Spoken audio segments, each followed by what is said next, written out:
than I expected. What's up, have- everybody? Can we have a salute for a resident boomer named Scott? You don't need to Excuse know me. why. I am not listen. a boomer. Colonoscopies are a regular treatment. And you just need to, I just had mine, Scott. It's not that scary. And in fact, they'll hold your hand. They'll be right there with you. I mean, You're and I unconscious. asked. You're unconscious for it. Yes, no, you're perfectly awake. I actually asked for the video to put on my Wait. OnlyFans. Wait, what? No, you're unconscious for a colonoscopy. No, you're semi-sedated. You don't need to be unconscious. Define need. Well, see, I had an every adult endoscopy man and a needs one at colonoscopy the at age the of same 45. time. So I got, the cameras were trying to touch in the middle, and it was fine. It was really just a little uncomfortable, but, nothing worse than a corporate hoorah meeting, right? I've had enough stuff shoved down my throat. So. Fair enough. Yep, that's actually out my ass too. Yeah, that's Yeah, happens when that's right. when you're in like lower to middle management, shoving down the throat while shoving up the ass at the same time. It's really annoying. That's right. Yep. Love you, Jeff. Love that spaceship. Looks like it's such a penis. Like they they designed the penis on purpose. What is it? We're completing a level 2 hype train. Like 5 seconds. Oh, it ended early again. Stupid.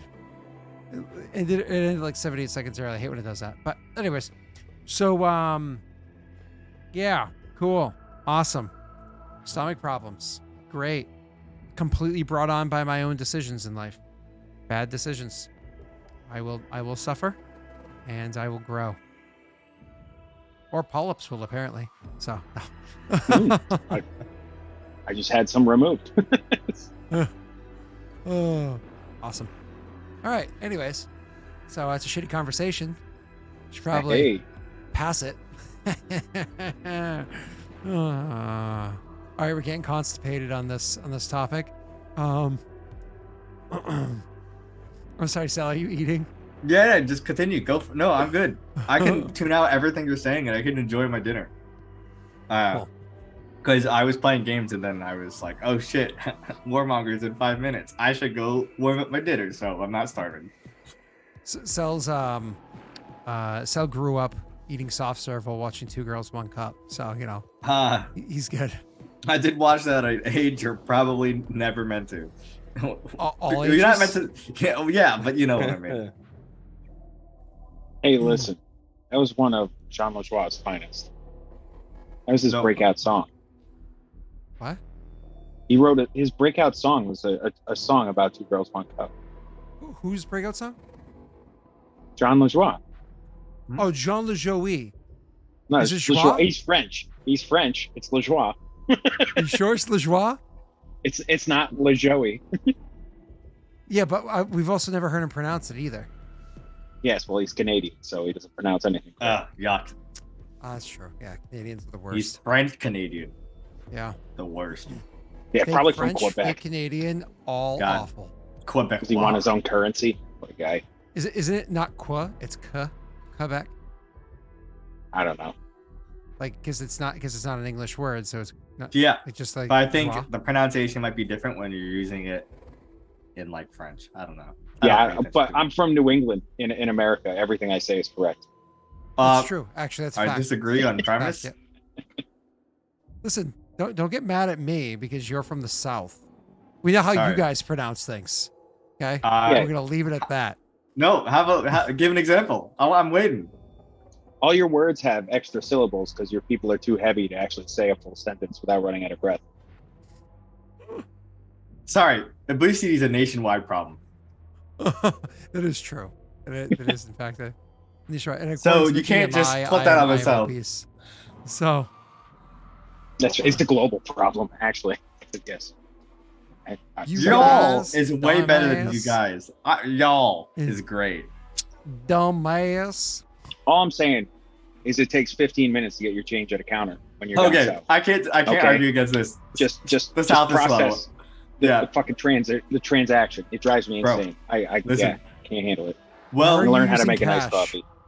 Where are you well, using this is cash? before. I don't want the government tracking me, okay? Now let me take this Okay, selfie. now you sound like you belong in the South. So My God. That's you don't right. need to I pray to me. remember You don't need to when I pray to me. worked Y'all need some Jeebus. at a With fast extra food freedom. place. I was Hmm? I was actually checking people out too fast, and I got told by Whoa. To the stop district. looking at the ladies? No, Yeah, that's called like harassment. checking them Yeah, out of what's their the matter with you, register. Sal?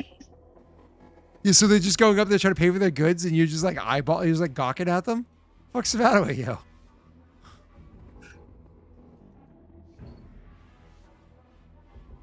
Anyway, the district manager told me I had to slow down because it's bad for the kitchen if you check out people too fast.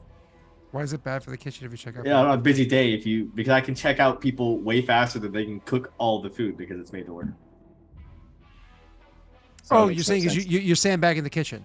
You're saying like if there are 8 people in line, you're not ordering 1, and that meal's halfway done by the time you order 2. You're hitting 8 orders in the kitchen at the amount of time it takes them to cook 1.5 orders.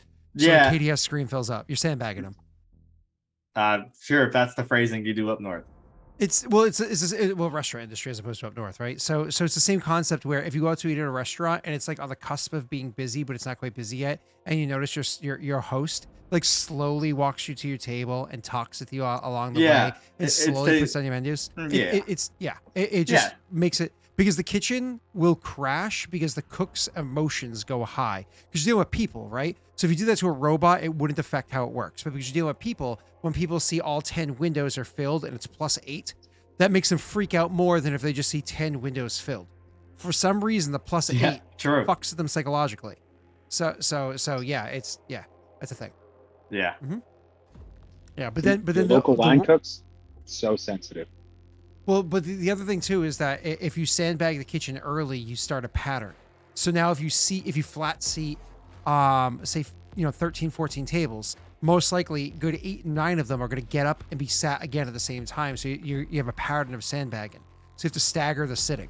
So that's why if you go to eat at a restaurant, there's a wait list and you see 4 open tables and like, yep, hold on. And they don't seat it again for 2 or 3 minutes. It's because they're trying to stagger a seat. Yeah, so of course. It's also terrible for business because it makes people upset. And then when they're upset, they're less likely to order alcohol. And you want them to buy alcohol because it's the only way you make money. Well, the thing is, people get more upset if their food takes longer. Yeah.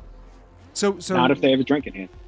Yeah, so one of the things that we would do is the extra manager would go over and work at the service bar, and we'd have the server come over and say, I'll take your order in a couple of minutes, but can I get your drink to start? Now we get alcohol in their hands. Now their drink is more than half empty before they even place the food order. And then by the time the food came out, they've already finished 2 drinks and probably want a third one with their food. Now you just increase your alcohol sales by anywhere between 33 to 66%, right? So now you're like, right? So, but anyways, I mean 50 to 66%. But anyway, so yeah. So that's right. Cooks need to suck it up so we can push more alcohol on people because it's better. So they can drive home drunk. Yes. That's right. Exactly. Absolutely. They need to have more alcohol before they drive home in the minivan with their kids. That way more money can be made. Mm-hmm. Yes. Capitalism. Nope. Xylamos, you need to roll me some dice. Already did? Rolled an 11. Oh, nice. So that's going to me? That's going to an RN, right? Yep. They rolled the other day. We made fun of Lance for it. You don't know who that is. And that was their name is Lance. They should be made fun of. The name is Lancelot, and they have their own emote on a different channel because they only roll 11s, or effectively. So like your 3 to 4 is Lance's 11.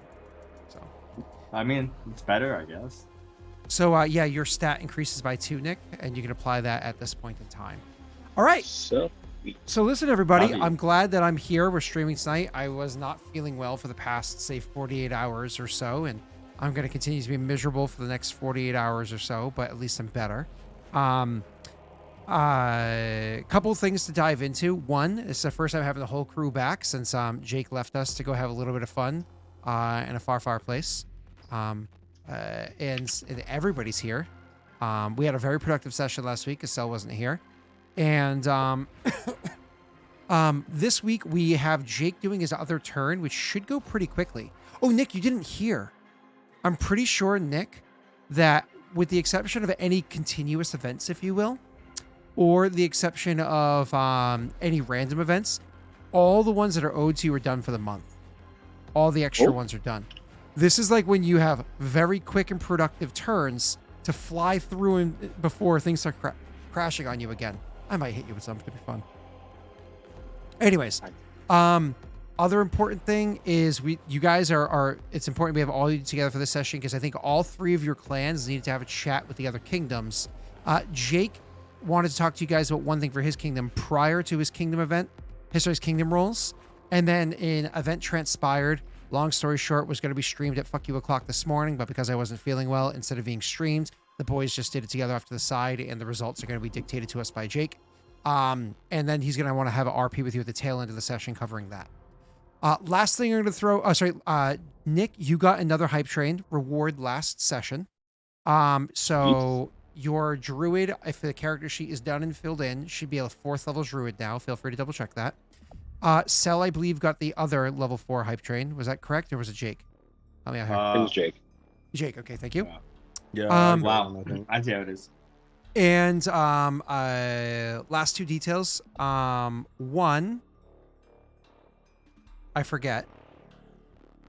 And 2, chat, something to think about. We are contemplating, the 4 of us, I just got to double check on my wife tomorrow. We are contemplating changing this campaign's start and end time by an hour. So we would start an hour earlier and end an hour earlier. So start EPM EST at midnight EST. Considering that Lost Initiative already rolled back by an hour, and I'm going to be doing a temporary Thursday campaign started this week during that time slot, rolling back an hour earlier might be better for me as an individual and likely for the other people like Nick and whatnot involved as well. So no official announcement on that one. If it does take effect, it won't take effect next Monday, but probably the Monday after that, or one of those 2, either the 19th or 26th. We'll let you know. All right, let's get into the session. The last turn to go, because the turn order, correct me if I'm wrong, goes Cell, Nick, Jake, correct? So that means the turn order that was the longest to go that required a conversation was Cell's. So we're going to do it in that order. We're going to go Cell, Nick, Jake. Then we're going to do Jake's actual kingdom turn, which should go relatively quickly, and the 2 PCs can kind of let their minds wander for a minute while we blast through Jake's kingdom turn. And then we're going to go back to another groupy chatty thing. So who is hosting this conversation?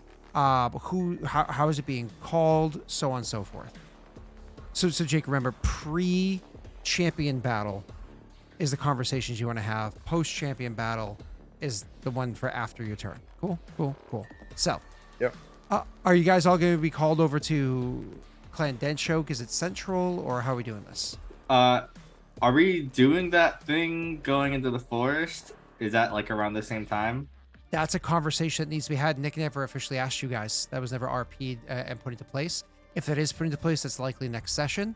Or if you wanted to push it back by a smidge more, maybe the session after that, try to squeeze out the fact that this is a really good month right now. Well, if nothing's been said, then I would say I don't think I've hosted a meeting between the warlords, or have we always just done Densho? I don't know if we've taken turns. Please remind me what we're meeting for. 'Cause I can't remember. Discussing our plans for the Mongrel and Kajinksi yeah, that's right. against the North. I think meeting in Densho would probably be best. Yeah, I wasn't sure if we rotated it. I think the last time we met, Vosk was still around. So it's been a while. I mean, you can host if you want, Zelda. No, we're good with meeting in Densho. I just wasn't sure if we had a... Just letting you guys know, there's an assassination attempt going down in my... We are, but we don't know that in the lands, meta, so so we can't meta that decision. I know.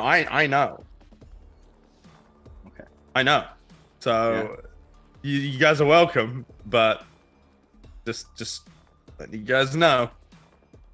There is an assassination attempt going down. Well, I don't think I'm worried about getting assassinated next to you two. I think we're the least likely 3 people to get assassinated while together.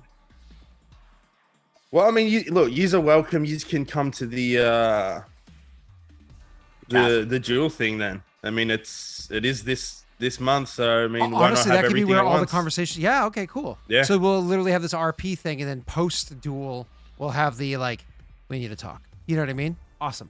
So that sounds great. Why don't we do that? Cool. I'm good with it. I mean, we could have the talk first and then the duel. You know what I mean? Or we maybe get interrupted by the duel. Like we take a break to collect thoughts or something thematically. Well, I just think that you guys would come, a day or two before. Yeah, but I imagine our discussions are going to take a while because there's, complexities and maps and, you know what I mean? Yeah. Ward leaders don't meet just like for a day to discuss everything. They meet for several days. Yeah. So that's pretty reasonable. My thoughts. All right, well, we'll be joined by the Viper at some point. So The Viper. yeah. I guess I know who won that duel. But the Viper is the Oh, warlord. unrelated? No, that's. I don't know. Who the fuck is the Viper? I have no idea. I am getting a phone call. 1 second.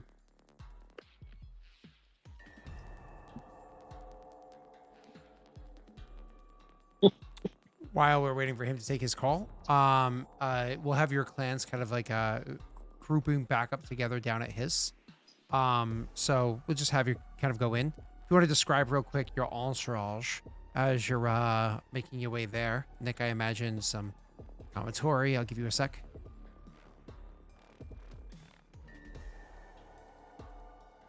You're not muted. You can talk. Yeah, for me, my entourage, it's me and Zara, mostly in our strutting our stuff with our Oh fancy yeah, birds. the weapon and stuff, right?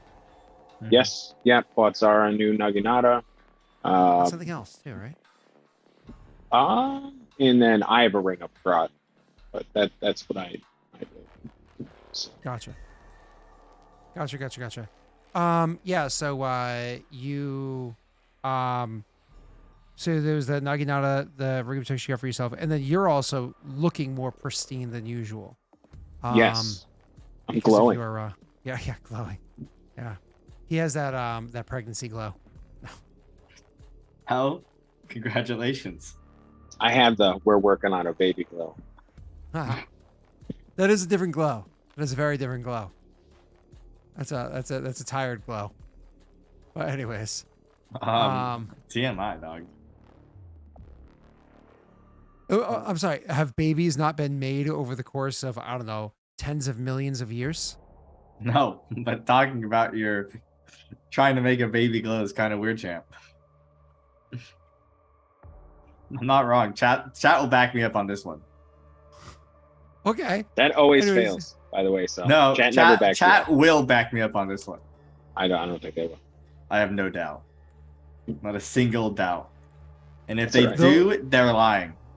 But there aren't any parents in chat right now, I don't think. So, yeah. So we're kind of on our own on this one, boys. All right. Anyways, keep going. All right, I'm Yeah, Jake, you take over. good. You're inviting them. Yeah, sure. Yeah, you guys are hereby invited I'm to. I'm so sorry. I'm come interrupting you chill. right after I told you to take over. Are you doing the edict for like a ceremony or celebration or whatever it is for No, the event? no, You're not going to do that. Okay. Oh, no, So it's not like cool. they're showing up to like a parade or anything. Okay, cool. Yeah, all right. yeah. Take over again. I'm sorry.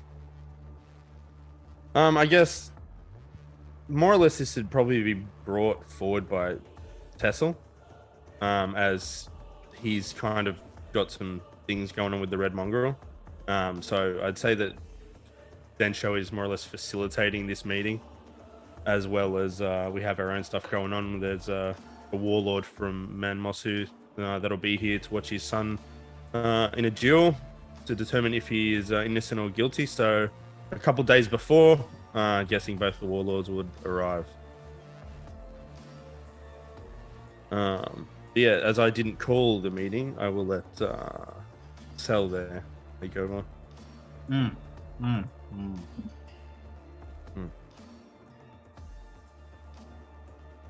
Yes, I do call this meeting. So I imagine we're in a room in your castle with like a map of Kajinksi. I love how the most Provided by- savage of the group of you is the most developed of the group of you. It's just funny. Well, For different you know reasons. It's because you focus on different things. It's just funny to me. Tell it to his economy. I'm joking. Thank you. Thanks. Cell. No, no problem. It I has feel to like be if I said. played Nick's Kingdom, I would definitely go early on, make a fuck ton of wooden buildings. Like early on, just would have gone all Yeah, wood, just but to knowing build up, chat- and then later on fix it. Well, Yeah, in a it's hard to non-chat- make wooden buildings because you know that you're getting cursed or trumped because you made wooden buildings. Yeah, but they would lose its oomph after a while, and then you're still ahead, right? I mean, at this point, you're right. It's been too long. It's built up. It's going to be like a big look all at once, right? So from them, but I mean, like early on with him being like the Forest Kingdom, I mean, it would have been smart when there was less to lose. Anyways, go ahead. So we have a map open of Kajinxi, which we were provided by from the north, I believe, because they gave us information on all the clans. And Tessel has like marked some of the clans in different circles, and I'm gonna start circling them on this map. Sorry if this annoys you, Scott. You're not going to annoy me any more than you already do. Well, good. So that means not at all. All right. So green's gonna be that what I think will 100% side with the red mongrel on us. Yellow's gonna be maybe, and red's gonna be 100% now. Okay. Yep.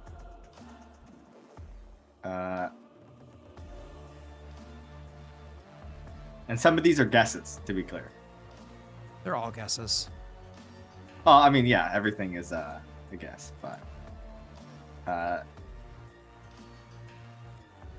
and then this clan will as well, and then yellow is gonna be Chen Chang. I'm not even on that map right now, Joey.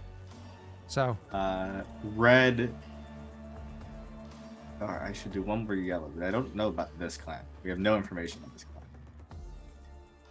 Red, Wolfmaw, and I'll explain it in a second, just so I want to get them all done. And then I don't think I have to highlight the north. All right, so and this one.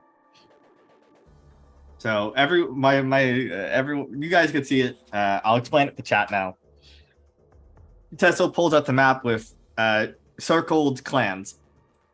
The clans that he believes won't side with the Red Mongrel at all would be Throne, Kagong, Xingqin, and Wolfmaw. The ones that he thinks could be convinced to join the Red Mongrel is Tencheng and a northern clan a southern middle clan that we know nothing about, not even name of. And the ones that he suspects would completely join the Red Mongrel is Riberoto, the one we've been assisting, the green clan next to Riberoto, the red clan that I forget its name of, and Monmuso, and Vach. now that chat can see what you're talking about, can you just reiterate green, yellow, and red? Green, the clans, or what they mean? What the colors mean? My apologies. Green means most likely would join us in the Red Mongrel. Red Green means is you, him, and the yellow is in the middle. Gotcha. Done. Yep. So it's the typical kind of order for it. Yep, but so just making sure that we know that yeah. green is good and red is bad. Cool. Moving on. Yep. From all of we're gonna roll this in. From all the information I know of the clans, this is how I suspect they would lie if we go to war with the Red Mongrel. I don't know much of the Green clan to the southeast, but by proximity, and if we can get the Red Mongrel to assist this red clan that's named is Jin Shu, I think they would be more than willing to help due to proximity.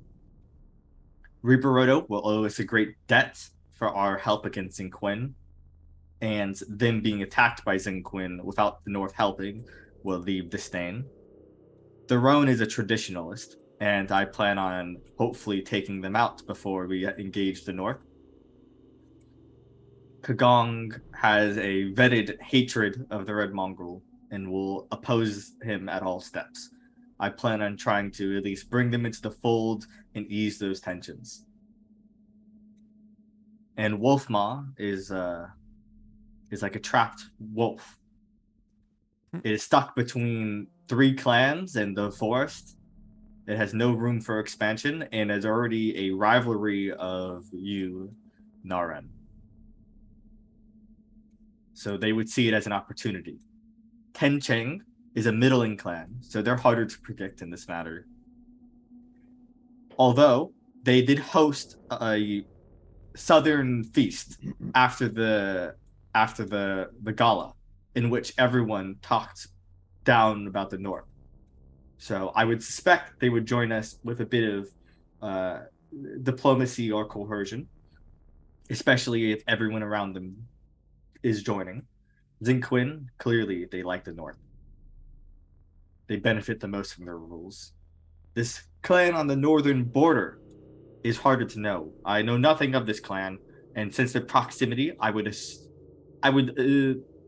hazard a guess that they would join the north due to being on the border. But if we march troops that way, they may be convinced that we have a chance of beating the north and turn sides. And last is Clan Monmuso, the one that you have made friends with, Varix. I believe with your connections, you will be able to convince them to join us. They are also a southern clan, and they have one of their princes in a duel soon. They seem the ones who venerate the old ways. I could, but I think we should get this. We should put these deals on the table. What is everyone's deal with the red mongrel? I'll Are go 3 first. deals?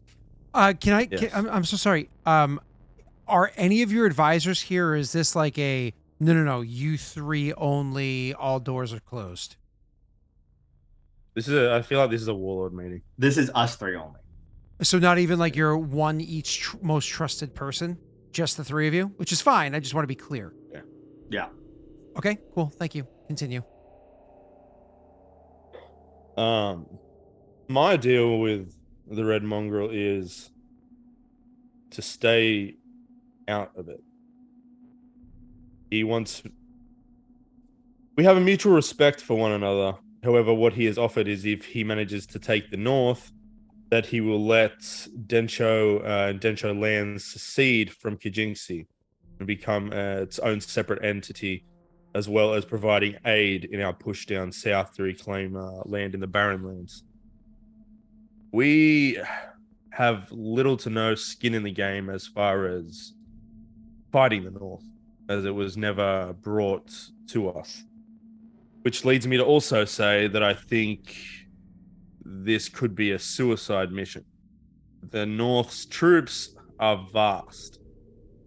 It will require much more than uniting some of the southern clans.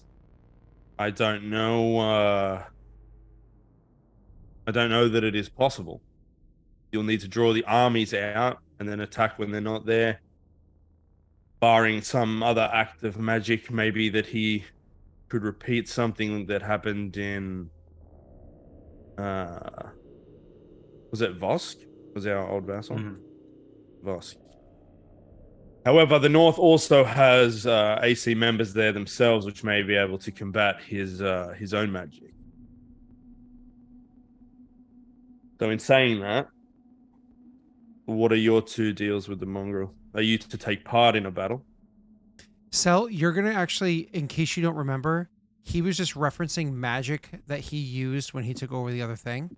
You know that it's more than just that. Oh, Just yeah. as a reminder. Mm-hmm. Okay. Yeah, I'm waiting My to apologies mention if I that stepped after. on your toe. My No, apologies. you're good. No, I know. I was gonna mention it, but I have My plans for that. apologies. You're good. Let's. I'll gesture for Naren to go since my deal's a little complicated. Our deal is pretty simple, although I didn't firmly agree to anything until all 3 of us had an agreement. In general, the request was to sow chaos with Wolfmaw, which frankly was on my agenda, and that I would expand no further north, and with free reign to expand to the west. There was, I don't remember if there was a requirement of vassalage, but I'm pretty sure it was independent state with the ability to pursue my western expansion. And this is where the problem comes. The Red Mongrel never agreed to any deal with me. In fact, he directly said that he will think on it. And if he decides that he does not wish for me to exist, he will annihilate me.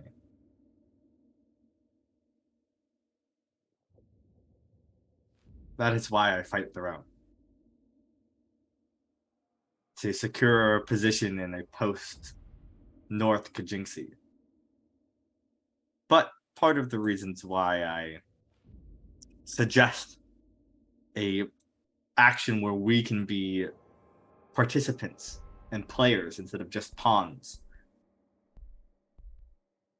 is because in a post-Kajinxi, post-North Kajinxi, we will only have to rely on the goodwill and trust of the Red Mongrel, which is a loser's game, because he can gain much from betraying these deals, because no one could resist him. If we help unify the South will then have, we will have political power to establish what happens with Kajinxi next, which will help us protect our interests and our people.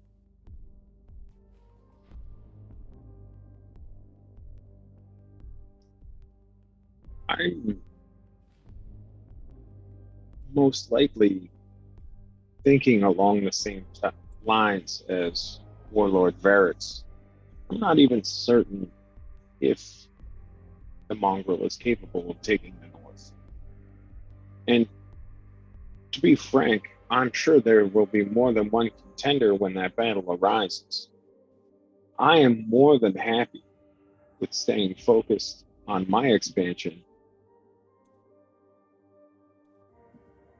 while letting them duke it out. And then we see who wins, no matter who walks away from the Northern Brawl.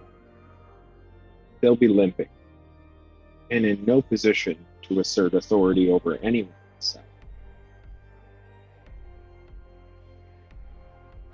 The problem I see is a fractured Kajinxi is one that will crash and burn the moment Paradels turns its eye.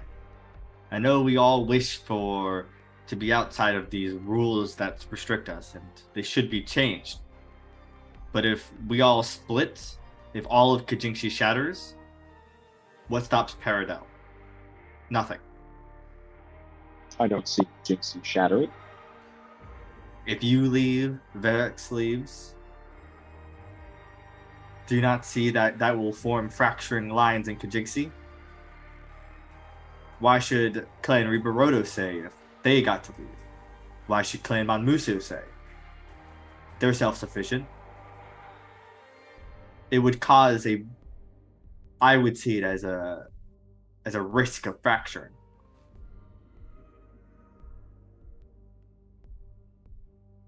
And if, as you say, the Red Mongol can't beat the North, and then some other force beats the North, or he beats the North and then loses, you don't think there would be great instability and fracturing? But if we can unite the rest of the Southern clans under a cause, that would form stability. Even if other forces come in, you don't think all the Southern clans united as one couldn't reject these forces? I never said I was opposed to uniting the South. I just don't think it's necessary. I think if we unite the South, our overall goal should be the same. The Red Mongrel wants to march through unimpeded and attack the North. Let him, whether we're united or not.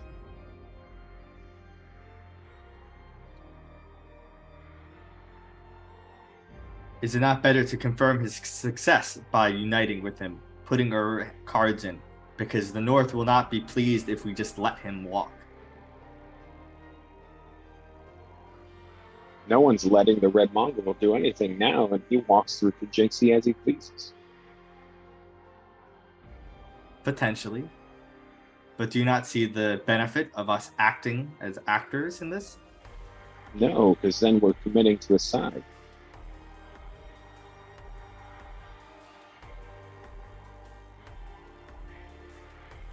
I don't agree with the red mongrel, and quite frankly, I don't want to live under his thumb. But the North came to my cities. They burned my lands to save a false face.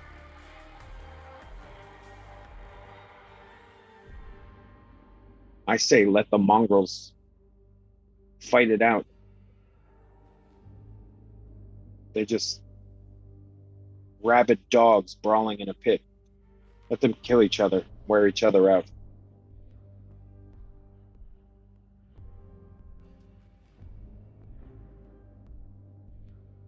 So be it if this is what you think.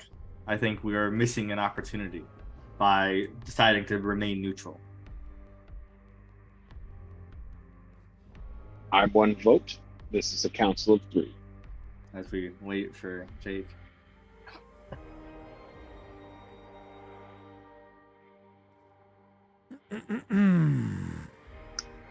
Well then.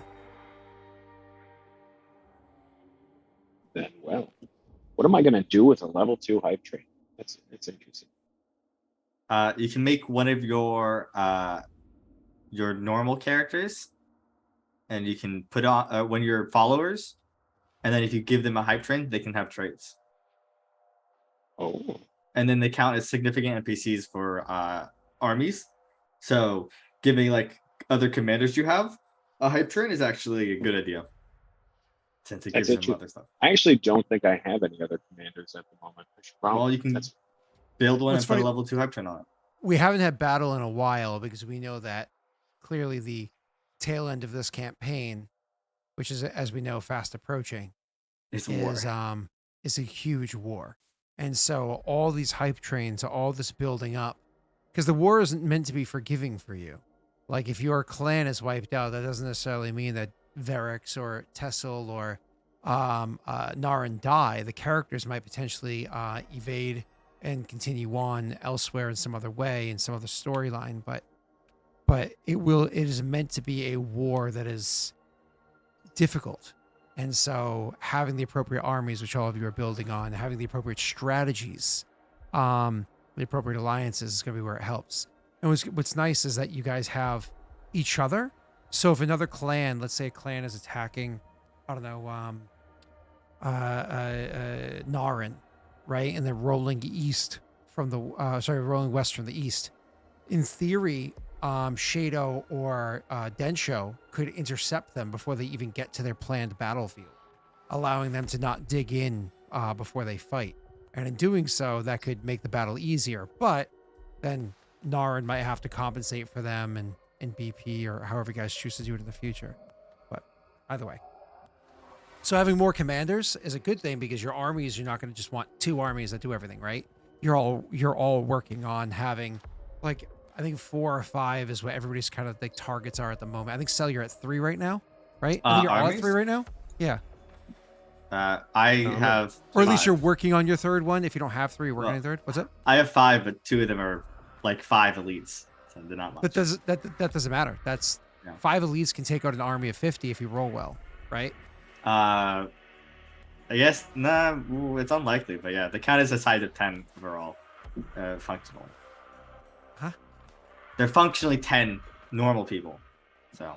Yeah, like I said, if you roll well, they can do it. It's just not likely, right? Yeah. They can definitely take out 20, which is the next step down. 5 can definitely take out 20 again if you roll decent. So, yeah. Nick, how many armies do you have right now? 3. I'm training my 3rd now. Yep, that's what I thought. Okay, and Jake, where are you at? I got 3, I think. Okay, yeah. I thought you guys were kind of in that realm at the moment. Yeah. And having a good commander is what makes those rolls work out well. So Cell has an army of 5 elites, so their ACR is what, like 6 or 7? But lower than that.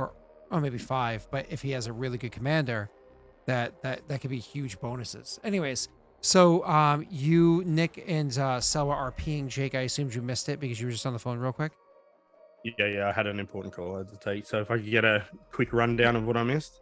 2 second recap for him, Nick. For this is a council of I'm one. This council of 3. That quick 2 second recap for him. Yeah. Essentially, Cell wants to unite the South and side with the mongrel openly, whereas I think it will be better to, okay, we can unite as the South, but we just kind of let the red mongrel do his thing, and we deal with whoever's left. Yeah, I mean, I think that's a good idea because as far as what I was saying before is, we're going to be, once this goes down, where Densho will be unable to help because we'll be repelling raids in the from the Barrenlands. So if the North, win, we were doing our job. Siding openly with the mongrel, I don't think is a good idea for every reason that Nick just said. It's yeah. I guess to recap my points on it, because they weren't covered, is part of the reason why I would suggest it is because I know a battle will happen soon in which we can get the fervor of the South to fight. So it's not like everyone's kind of along. It's like we can get a fervent along, right? Like the North betrayed us type of along, right?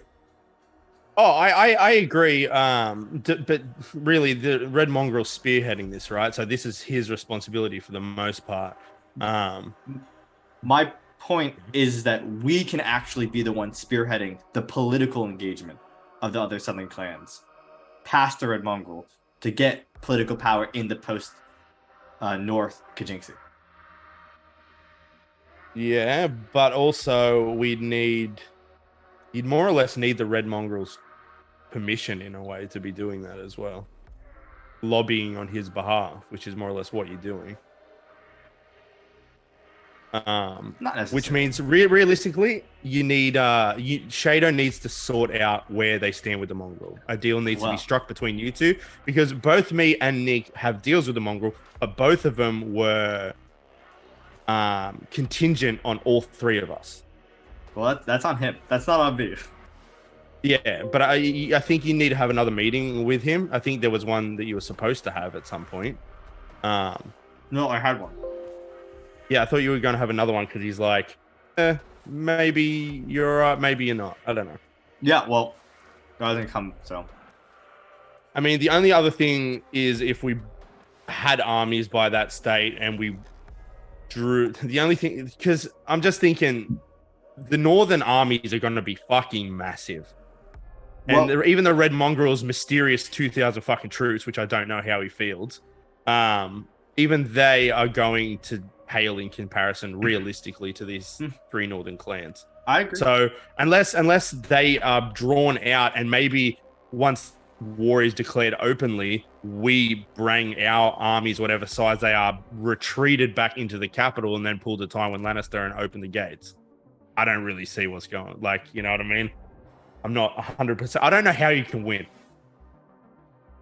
The idea would be we would have enough forces with all of the South together, and the North isn't going to keep all their armies death stacked to maximum size together, right? They're going to be spread out 100s and 200s, 50s, maybe if the big main armies 500, but we would have more armies that could be more flexible because each clan has its own stuff. But I get what you're saying. It's definitely the riskier maneuver, but the outcomes could be a lot better for us. What is the risk versus reward there? The risk. You go, Nick. I would propose maybe. This sounds like you should do an espionage edict or several to determine actually what the North can feel. That's really. My spy's got a little bit of a problem right now, guys. Yeah, that's a good idea. I can't do also it because I'm busy with in spearheading this, and just say we're instrumental in the success of for somehow overthrowing the North, right? What do we get out of installing the Red Mongrel? Because me and Nick will get our deals, but if we're going out that hard on a limb, do you know what I mean? Where's the added reward? The idea is that we could rally the South to instead of having the Red Mongrel be able to be the only one instituting change, right? Because all the South participated, the South would demand things too and have their own like part in making the post-North government. And if the Red Mongrel refuses, wouldn't, yeah, well, he wouldn't. But that's when we use the rest of that. the South together to resist that, right? You're dreaming big, Sel. Yeah, well, but if we make all the deals, right? If we make the deals without the Red Mongrel directly, then we could be the ones holding the cards, which is also then we're going against the Red Mongrel in a way as well. Well, there is like the two-sided. You're making a three-way war. There is we work with the Red Mongrel, but if he completely refuses anything reasonable, then we would have the aid. See, it's risky. I'm not saying it's not risky, but I'm saying the reward could be a better Kajinxi. Your plan would be more viable if we had enough power to currently confront the Red Mongrel on our own, which we don't. So if we don't have it now, how are we going to have it after we take losses in the North? Depends on how much we build up. But I think reasonably, if we all have 300 people, right? We could beat the Red Mongrel. He's not going to have 2,000 people in one area at the same time, right? He literally threw like 600 troops at a one-off city of mine. Well, what was the last part? What are you right? Red Mongrel wouldn't.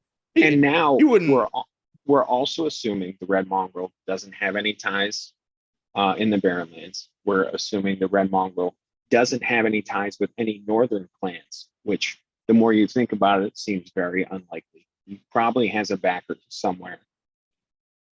Maybe. Well, that's why if we want, well, the thing is, we have to commit to a plan, right? To get information, right? Because of our time span, we have to commit to a plan and then gain the information to further emphasize it, right? But we can't if we want to do this plan, we have to actually do it and commit resources to it now. But if we don't do that now, then we can never do the plan. If we want to do which plan? Well, any of the plans, right? If we want to just start building alliances to knuckle down and build a big wall of neutrality, we have to then, when we're making these alliances with other clans, we have to present that, right? And we want to, but if we don't care about fighting North, then we don't have to spend any resources on it. But we don't want to be like wishy-washy on what we're doing, right? We want to kind of, or at least I would prefer us to full commit to a plan and build on it as much as we can, right? Well, I think no matter what. I think Shado needs to know where they stand with the Mongrel before we move forward anywhere. Because these are the options more or less for me and Nick is do nothing and the Red Mongrel wins or loses. And if he wins, we get to break off, have our own shit. If he loses, shit just keeps going as normal. There's no risk to us there, really. Well, yeah, the risk is that Shado needs to find where he stands before we can commit to a plan. Unless we are deciding, which I don't think we are in just going on it alone against the North and starting to rally these people around us and not the Mongrel. No, I think we have to use the Mongrel as a focal point. He's like the lens that focuses it, right? Because I feel like though you're trying to play the Mongrel, and it's just if he wins, it's not going to work. Part of the reason is if we're instrumental in helping him win the war, right? Then Clan Shado is more likely to not be destroyed by the Red Mongrel because of the friends of the other southern clans, the unrest that might cause, right? It's part of a play to make Shado less favorable to attack. You look. I still think before anything, you're gonna need one of those bloody handshakes, Sel, because otherwise. Listen, I would never even thought of this idea if I had a deal with the Red Mongrel already. The problem is I don't have a deal with the Red Mongol, right? So I have to actually be proactive in securing a way where the Red Mongol won't kill me. So I think you're on the right track here. I mean, you're the diplomatic one. So sadly, it does fall on you. If you want to unite the South, to be real, you're uniting the South, and we're saying like, yeah, Tesla's a good guy. That's basically what you're getting from us. And basically, you need the South to kind of basically agree to saying like, hey, this is going to happen, and we can either be the ones, trying to break the tide, or we're just going to let it go right through, and we're going to deal with whatever's left. That's what you need to get the South to. And if you can get all of the Southern clans to agree to that, and then you say, hey, Red Mongrel, I've taken care of this problem. This is my value. Which is why you guys are useful in this case, because you have ties with Thok. So that's an easy way you can do them. Monmoso, Jake, and I can go and handle the other 3 clans. Or the other 4 clans. Right? I can go start spending my resources on that. But like it's gonna be difficult because I gotta fight fucking Throne right now in a couple months. Which is why it's a problem. Because I think if I fight Throne, the Red Mongol is probably likely to strike the north then. I think we've got over a little bit over a year before, at the earliest, the Red Mongrel could try and take the north. Maybe. I wouldn't count on that. I don't see him doing it this winter. Well, it depends on how opportunistic he might be. Because if the North starts opportunistic, fine, but you need to back it up. And the North isn't going to empty their armies out. No, but if they send a strong contingent of fighters to press against Paradel in the South, and when they're wounded and exhausted, do you don't think the Red Mongrel will choose that time to wipe them out? He might wait. If he wipes those troops out, though, right? Then it is, oh shit, all-out war. Then the North actually reinforced their cities. It makes things harder. The point is, you would attack the troops, and then you would attack the North right away before they would get word, because they, I don't know how sophisticated. Look at the size of the North. Yeah, well, it just depends on where he attacks them. I don't know what communication methods they have. Those are going to be super hard to find out. I mean, in-game and out-of-game, I don't see how he wins. Well, I mean, he clearly thinks he's going to win, right? So we have to... Unless there's an and scene, I don't think he's winning. That's all I'm saying. He might not. But we have to. But if we're going to have any conversation to this, we have to have at least an assumption that the Mongol could win, right? Otherwise, then obviously the plan is remain neutral without any other what's about it, right? Well, it's like, once again, it comes back to Shader, because Shader is the one in danger. Well, yeah, I am the one in danger. Well, that's why I'm trying to press for a proactive approach to securing it, right? Because the proactive approach is the only thing I can actually do. You know what I mean? I don't have a passive approach here, right? You guys have the deal, so you could be really passive about this. I can't be passive about this because it's like the clan on the line. You know what I mean? Yeah. So best case scenario, what is your thoughts on moving forward? Best case scenario, if we're talking about like everything goes exactly how I imagine it, is that what you're talking about? Mm-hmm.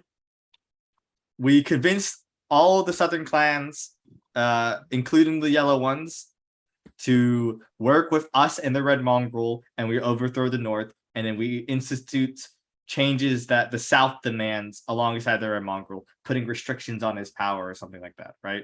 Putting a system where the South can't be abused again. But hey, we're talking about optimal, okay, Nick? We're not talking about what I think is realistic. Now, realistically, I think what would more than likely happen is there would be either the South would probably fight the Red Mongrel because they wouldn't want to bend down to another North. I feel like, to me, your strategy is like going to a bank for a loan and telling them that you're trying to institute like socialism. You're like, give me this loan so I can institute this socialist policy that will never pay you back. And, you know, it's great for the people. And the bank's going to say, yeah, it's great for the people. Go fuck yourself. Yeah, that could happen. I'm not saying, listen, I'm not saying my plan's perfect. Could. The guy rides a mammoth. Okay. He's not coming out here to shake hands and kiss babies. No, but he wouldn't be fighting North if he didn't have a vested interest for Kajinxi, right? Now, whether this interest is what we could deem good or not doesn't really matter. But he clearly wants Kajinxi to succeed, right? And if he thinks Kajinxi would completely fracture unless he concedes some demands, I think he would concede something to stop a complete fracture. Because I don't think he wants to just wipe out all the Southern clans. If he wanted to do that, he could do that. But if all the Southern clans demand something, I think he's more than likely to make some concessions. I'm not saying we're going to get like the, you know, perfect La La Land and whatnot. There'd be some, you know, he'd have his authority. No, But- he wants a dictatorship. That's what the Red Mongrel He wants. literally said Yeah. Well, he wants one rule, one law. Yeah. That's Yeah, his but- goal. one rule, one law doesn't mean you completely ignore all the clans. Okay. That's Um, 100% true. A dictator can't rule he's not going to be ruled permanently from fear.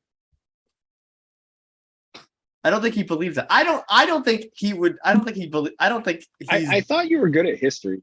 I am, Ah, but you know, every dictator ruled by fear, they get fucked over in the end.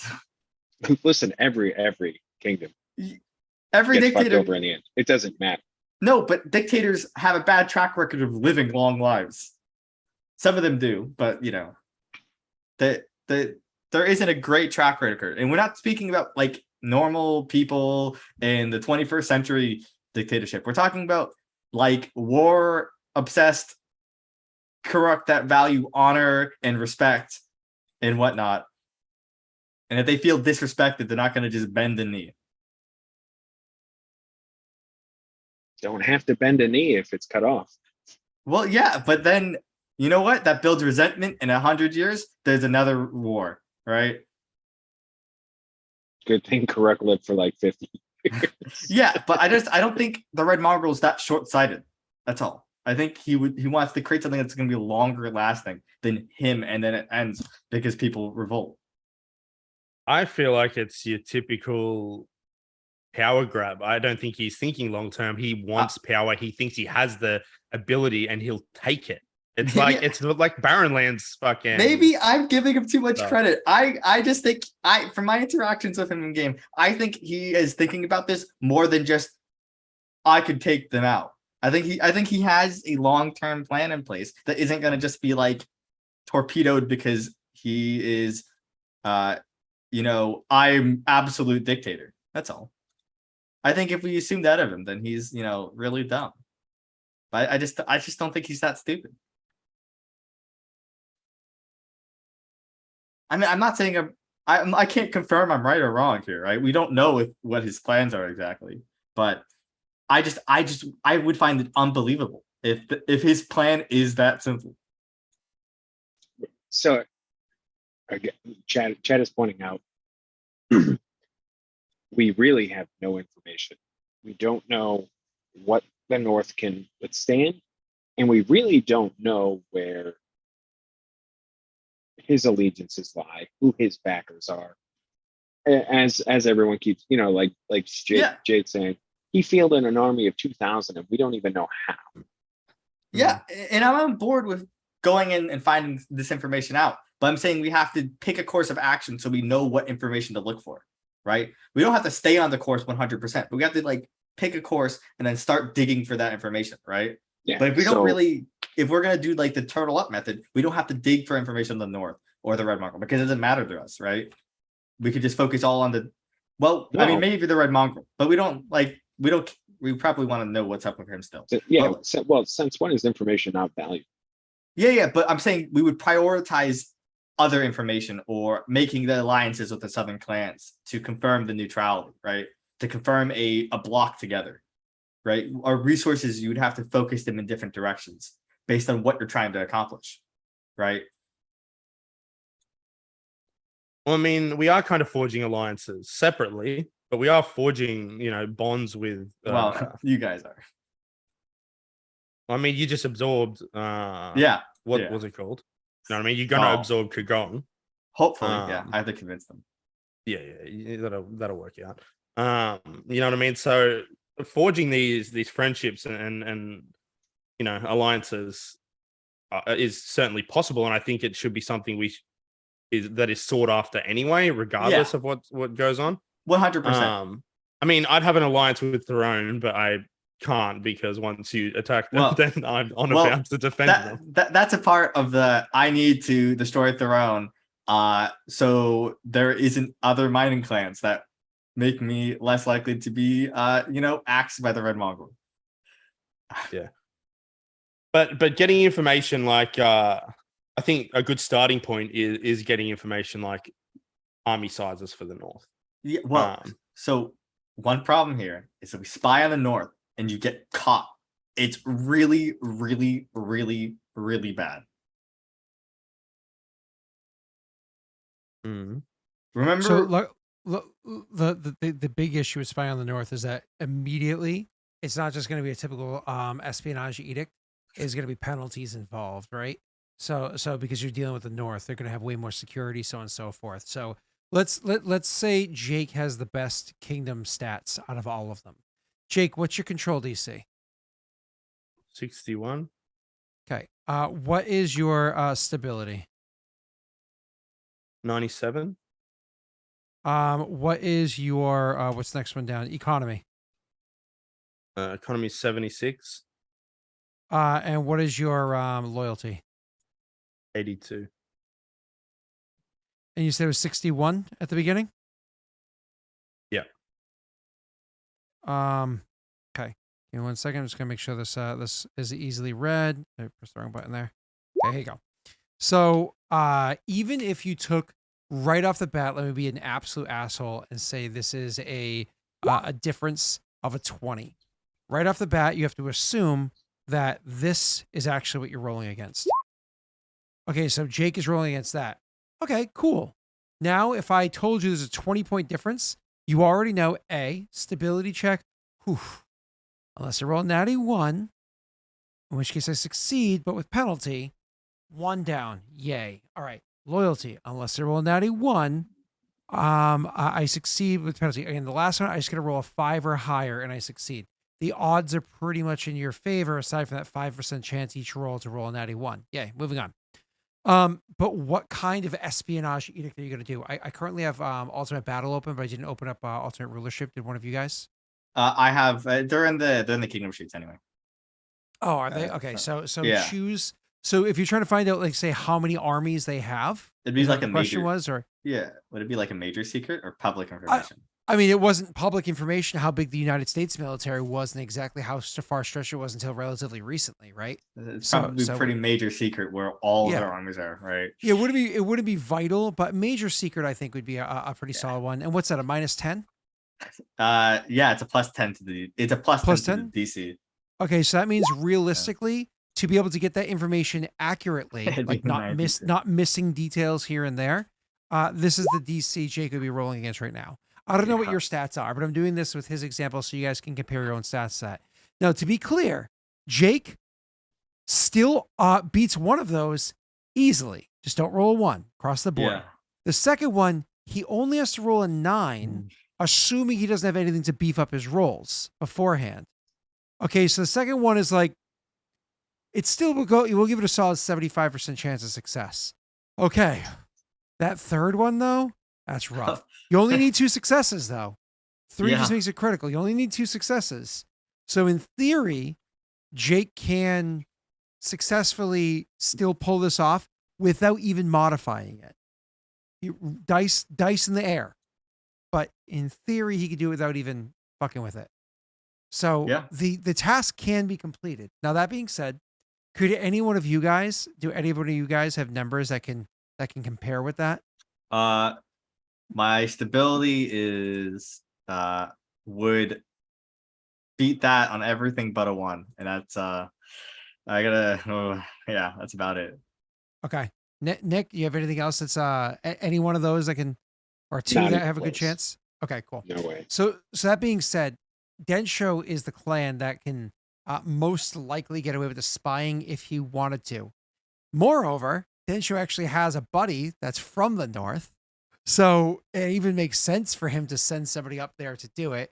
That's a spy master's literally from the north. Moreover, if Densho got caught of all the clans to be punished, he'd probably get the lightest punishment. So if that was your plan, and this is why I use Densho as an example, if that was your plan, Densho's probably the best person to go up there and find out how big their armies are and what's their typical, or and then secondary if you can, what's their typical way of fielding them. Let's pretend for a second that the 3 clans combined have, I don't know, let's make up a number here. 18,000 soldiers between the 3 clans. Let's again, I'm being crazy. Obviously, I'm making that number up. That's 18,000 soldiers. What's the likelihood that all 18,000 are going to, even if there's 6,000 each, 0. what's the likelihood that one clan is sending 6,000 down? Oh, no, they have fucking 0. borders. They have borders to defend, like properly defend and whatnot.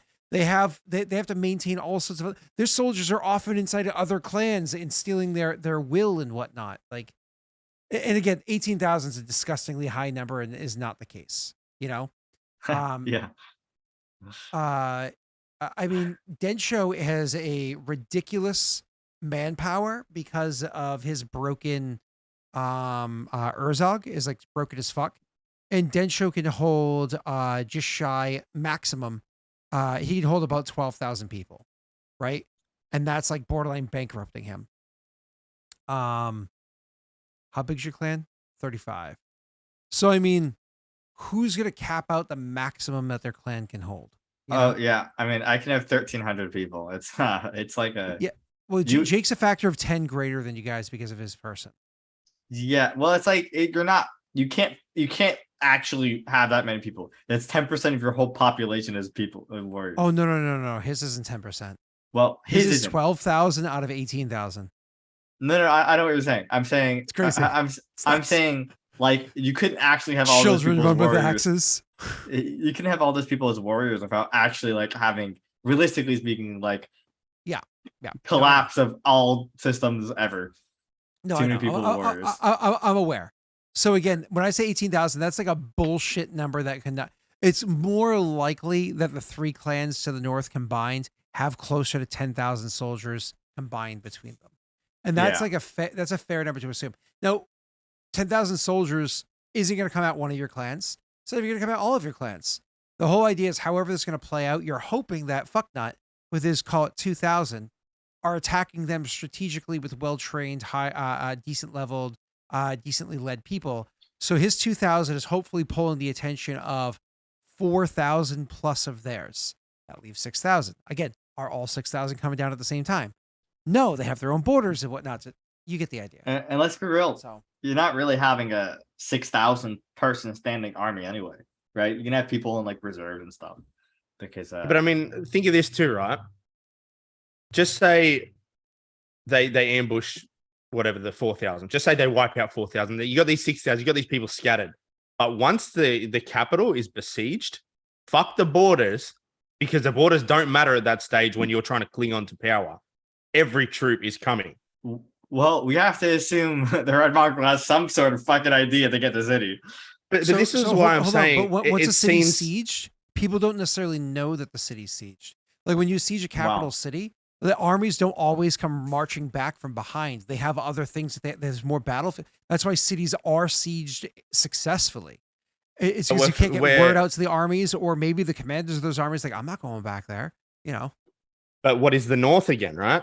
And I'll bring this to the attention is 3 AC. factions clans. They have AC members there. What's to stop a message going out? Well, Can't stop that. the biggest thing is, do we think that 3 northern clans would, in terms of crisis, actually work together? They've never been Yes, to tested hold before. on to power. 100%. I don't know. But like Sal's saying, it's never been tested. You don't know. Because let's say, for instance, if you're looking at the northern clans, let's actually click back over to this. One of them's kind of Actually- get screwed. If you're looking at the northern clans right now, you have the 3 northern clans. The ruler of them sits on the throne in Kajinxi Ho, right? So you have the 3 northern clans there. Give me half a tick. Hold on. Trying to open something. So you have Zhifeng, you have Qin Zhao, and you have Xinjiang, right? So the current ruler of the clans is Xinjiang, right? Is the current ruler of the clans. And Xinjiang, my apologies. Yeah. Is the current ruler. So if you're attacking that central clan there, you're literally surged through, I forget the name of the yellow one just south of it, the golden one. Tencheng. Tencheng. You surge through them and you're attacking up to the clan that owns the throne. The suggestion is, would not King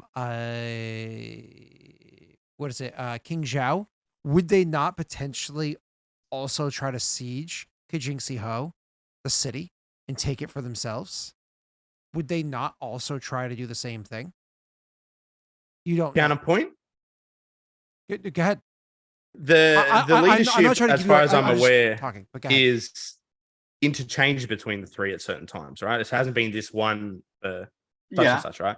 But Yeah. the way I see it too is they would to then turn on them there when they know the red mongrel is trying to seize power. They'd have to be extremely confident that they could wipe out that the other northern thing and then deal with the northern the mongrel and the south. This is what Nick was talking about. How do you know that he doesn't have a plan with one of the people in the north right now, which is how he has the funding and the ability to pull off X, Damn, Y, and things Z? just got complicated. I don't And like that's the whole point Nick was trying to bring up Yeah. earlier. Oh god, we just have no fucking idea That would about their require actual one of them relationship. Which is to why realistically espionage give edicts up. is super important. I'm sorry, go ahead, sir. Yeah. I was just saying that would require. I mean, it makes sense because no one in the south can sponsor the red mongrel, not with that many troops. Oh god. Not individually. They could partially Yeah. sponsor. Yeah, but I mean, if one of the northern ones did, we know what the red, as far as we can tell, what he's told us. We know he wants like a one rule, like him as the head, right? So then there's 3 ruling clans. They'd be giving that up to an extent, giving up their power. So let's say, for instance, there are 3 clans that work together in the south. We'll call them Densho, Kushibashi, and Shado, right? And then somebody comes up to Shado and they're like, listen, buddy, here's the thing. I will give you half of the winnings, keep half for myself, and we just go in together and take out Densho and Kushibashi. And Shado's like, bro. And they're like, listen, I'm going to fund you. You're going to fund me. We're going to make this. Here's the plan. That's a really good plan. It's going to work. All right, let's fucking do it. And then they take out the other 2 clans. Now there's just Douchebag X and Shado left in the south. The other 2 clans are gone. Shado stands to gain because now they only have 50% of the power instead of 33% of the power. Now there's only one enemy between you and the other side. And in theory, if you do better in the battle, you could do that whole immediately after the battle's over, stab in the back, or hold back. We're friends. Let's build up. Ooh. You know, like I have a question that Politics, may be helpful, Scott. Sure. Do we know if I asked this once before, forever ago? I don't remember the answer. Between the 3 clans, is one of them the lesser of the 3? yes, there is. Yep, absolutely. It's actually Zhifeng. Zhifeng, The one on which the is right. Yep. So not only is it smaller than all of them, it is the only one that has to actively, constantly deal with, or say more shares a border with the outside. So it's to deal with the enemy combatants on the outside. So it can't expand as much because there's a fucking forest in the way that is filled with lizard folk and whatnot that fight against them. So they're constantly waging more war. And if you actually look at where the capital of the nation of all of Kajinxi is, It's compared to further. where that clan is, it's so far away. So even when they have the throne, they're so far away, they have to deal with so much bullshit just to get to and from their own right? So that is definitely the lesser of the three clans. Yeah. No doubt. Zhifang is absolutely the lesser. And which one typically rules the throne? Does it rotate, or is it like an election?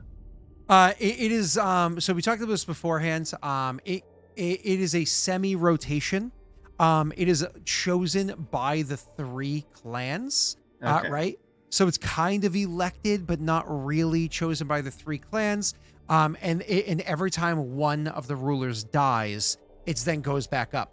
Sometimes the same clan can have it twice. Sometimes it goes around. Every one of the northern clans has had it at least once. But if I remember hopefully. correctly, Zhifang has only had it once. So Yeah. Well, so if you're Fang, you might have a desire of revenge or to consolidate more power. Or if you're Kizo, you might think Fang's not even a issue, right? They always have to deal with shit, meaning you and the Red Mongrel can easily take out Jinjiang. So I guess there probably is more machinations here that are going to be super hard to find out. If you look at the map, how I laid it out ages ago, many months IRL ago, look who controls the rivers, right? It's almost exclusively Jinjiang that controls the rivers. Yeah, so that means that they okay. have most of the commerce that's going to be coming down from the Dale lands. I mean, everybody's going to be battling with the Dale lands, but they have commerce coming from the Dale lands. Whereas Zhifang has to fight for their forests on the east, same as you guys have to on the west, right? So it's just it's set up commercially different. So even though Xinjiang can't really expand unless they continue to make themselves a line nation going north, it doesn't really matter as much because they have a river to support them. So even Nick is only suckling at the little teat of the river, and he's expanding it so that Jake can then suck on Nick's teat, which is fine and all, but like that's kind of sorry, well, you know what I mean. That's just kind of how it's working. So Thoughts? I mean, it's really just What we you just said? need more power. And when you think of it that way, we really are just like a giant rerun of Home Improvement. You've got Jake as Tim Taylor. You are Wilson, I don't. and I'm Al Borland. That's it. I've solved this game. We're done. We just need to take over Home Finford. Improvements. On the fence, dude. Yeah, you're the fence dude. Wow. I know. Not That's sure how giving I you a should lot feel. of credit. I'm giving you credit for What? like, words of wisdom. I didn't ever watch that show. I have no knowledge of this. Wilson was actually almost like the Deus Ex of that show. Okay. It was a combination. The Deus Ex was a combination of Wilson and the other guy that was on the show with on Tool Time. Who's the other guy on Tool Time? Al. Yeah. So those two took place of solving all the problems, because the problems were because Tim was an idiot, and then his family had their struggles because they were the camera focus, and those two dudes were the ones that had the answers, because Tim was usually the big problem of the problems, and they showed him, hey, being a guy is more than just being a guy. There's more to it than just that. So There's more to Kajinkse than eating people, Barracks.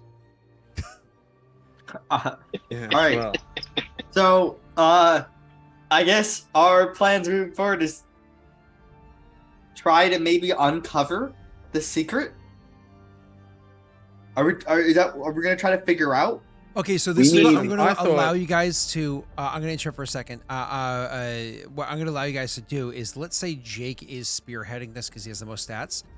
Could you guys aid another him in this role? I would say yes. However, if you did, and there's a critical failure because of like rolling a natty one or whatever, because of the rules, that means your characters equally have a chance of getting caught.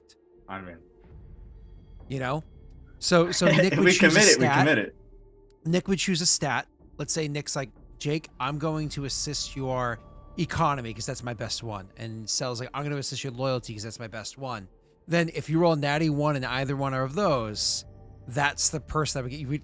Whoever roll, that's the your spy is the Yeah. one that gets caught, and then it's like, oh no, pants down, and we know it's gonna be the loyalty one because of course it's gonna be Cell. Oh god, my loyalty is not great. All right. But you get the idea. So my point is like I'm willing to offer that. Now Nick and Jake are both about to say something. I interrupted you. I'm sorry. Please continue. Yeah, I just want to make a point. Like, Cell, you're always like the secret.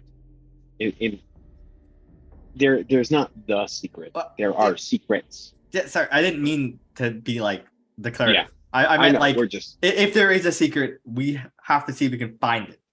If there is such a secret, right? Because if there is a secret and we don't know about it, we're fucked on information.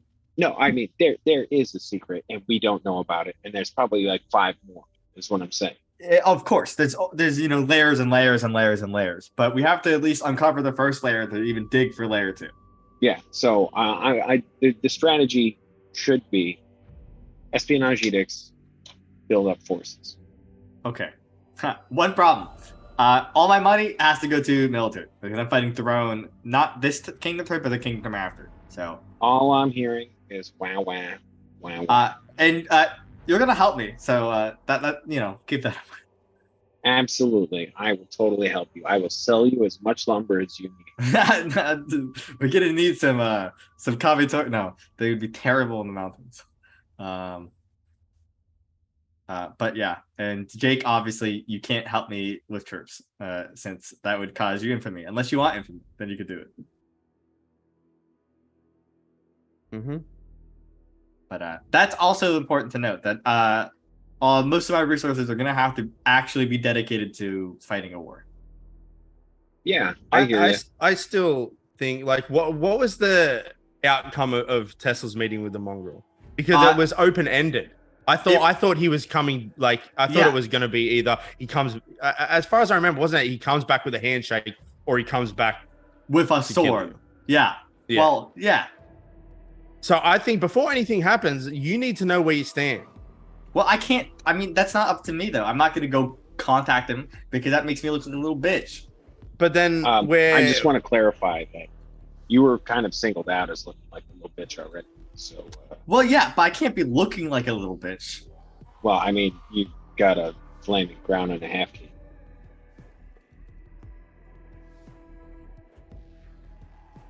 Sorry, did you say something serious? I couldn't understand it, so it wasn't sure if you... I said you have a flaming crown and a half key. Okay, yeah. Well, and listen, all right. The crown's a powerful magic item. You sparkle. No, I don't sparkle. I emit light.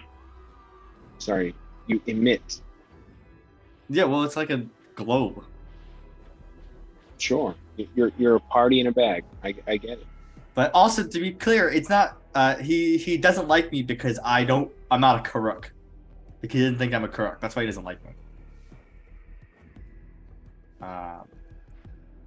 Well, yes, it's kind of hard to rule over people in a tyrannical way when someone's sitting there going, "You shouldn't do that." No, yeah, of course he's gonna. Well, when someone objects to your, you might as well like get sick in know. Russia and fall out a window. Yeah, but he doesn't also just accept that I can leave, which is weird. If he lets you guys both leave, I think he has a dislike of me beyond just you don't fit within the mold.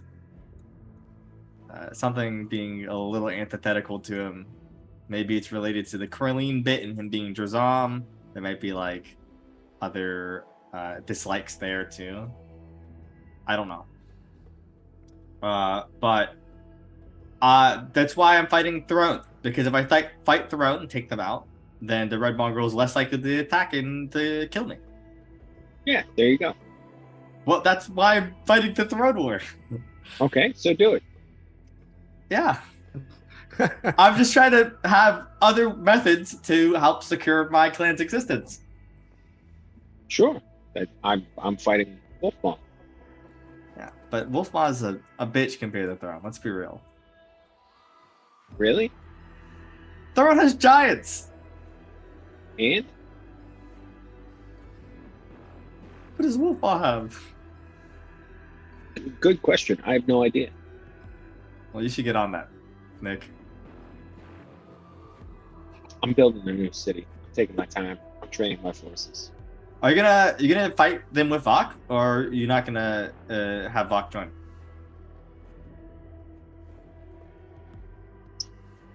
I have an idea about that, but I'm not sure yet. Well, you could invite Vok after you already arrive at the city of Wolfmaw.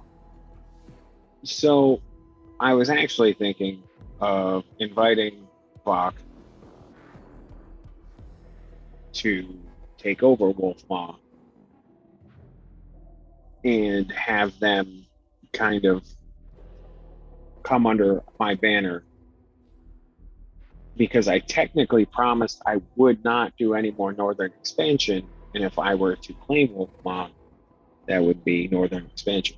Yeah, but Vok's not gonna submit to you if they take over Wolfmaw. If they're doubling in size, yeah. Yeah, Oh, they're would gonna they be be the bigger same than you. size? They might even be bigger Yeah. than him, right?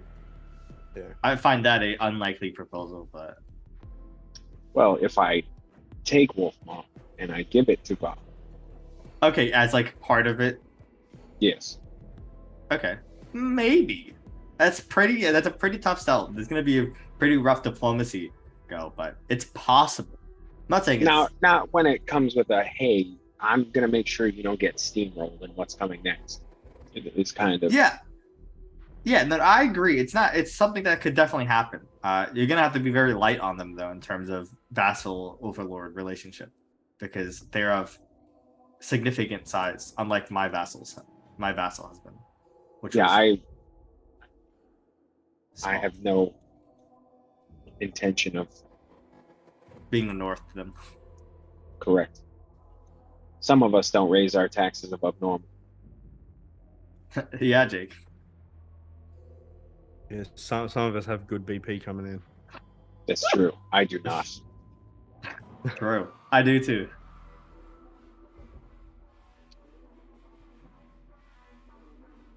Some of us have some soft loyalty. All right. Well, I guess we have the general idea. I try to vassalize Kagong and take out Throne.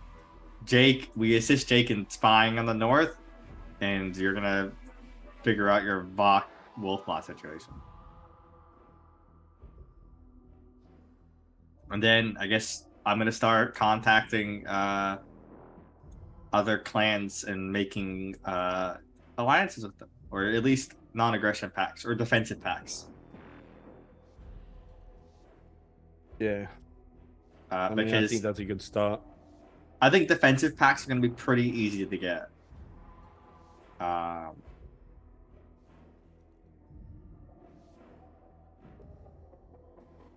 That's funny.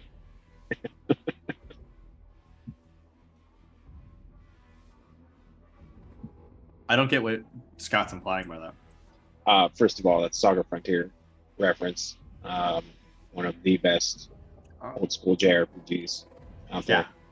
Story wise, the gameplay actually got a little monotonous, but story wise, the game was awesome. Oh, yeah. Well, what's the Back context? when, yeah, I know you Gen Z people don't know what it's like to have a game that has actual like plot. Yeah, please Okay. tell me the Overwatch plot is so deep. Sorry. Yeah. Do you think the only game I play is Overwatch? I'm sure League is in there too. Yeah, I don't play League. you play was it Rocket Goat or whatever? What? I play RPGs, Nick. I believe you so. You don't need to believe me; it's just true. I don't So need your that's why I said- validation to know what games I play. I believe you. You're a big boy. I got Yeah, it. stop. Yeah, I believe you. Yep, I believe you, Nick. I believe you believe me, Nick. I don't just believe you. I believe in you. So you can do it. That's weird. There you go.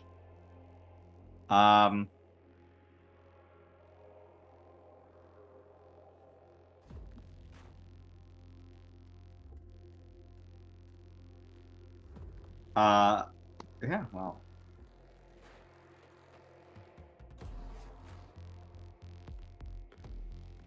I don't know if you have anything else to discuss. What do you guys think 10 Changships? Do you think they would be willing to stand neutral? Or not because they're on the border? I don't know, but you know what I do have to discuss is we have located resources in Eldenbar. Yeah? And there seems to be an ancient stockpile of coin and precious metals that are available. Well, we'd have to do that like this month or next. Yes. And we just so happen to have to also slay some frostbite things. Oh. So, do you have Yeah. cold iron so we can prepare weapons? I do. Or magical weapons.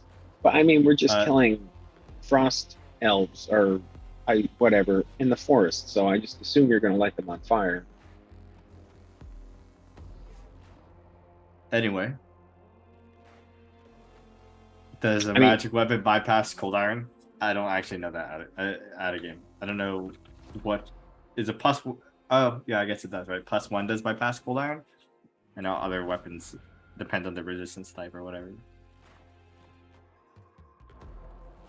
That's funny. I literally thought Scott was eating ice cream. No, we haven't had time to go to the store. I've been in pain and Brittany's been busy. So I'm taking packets of, what's it called? Ramen noodles and throwing away the noodles and just using the packet to make broth because I'm out of Better Than Bouillon or just bouillon in general. So I had one big container of broth, like the reduced sodium ones, and I went through that all in like, I don't know, one day or whatever it was. Because I'm fucking hungry, dude. I'm hungry. I can't eat. So Brittany's picking up supplies tomorrow for me to make like smoothies, so I can have like healthier smoothies for a couple of days. That'll be a little bit more satisfying. But I did a about 48-hour fast. That was miserable. Absolutely miserable.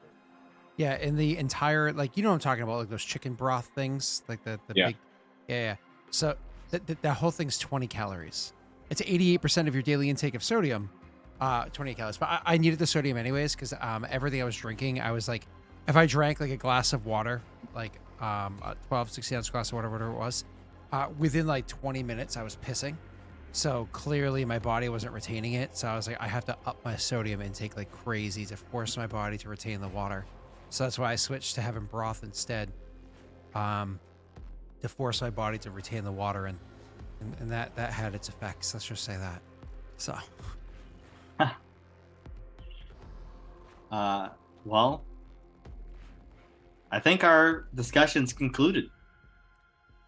Well, I think you guys have an idea that you had no idea, and you're agreeing that you need to get information to have a better idea to have an idea.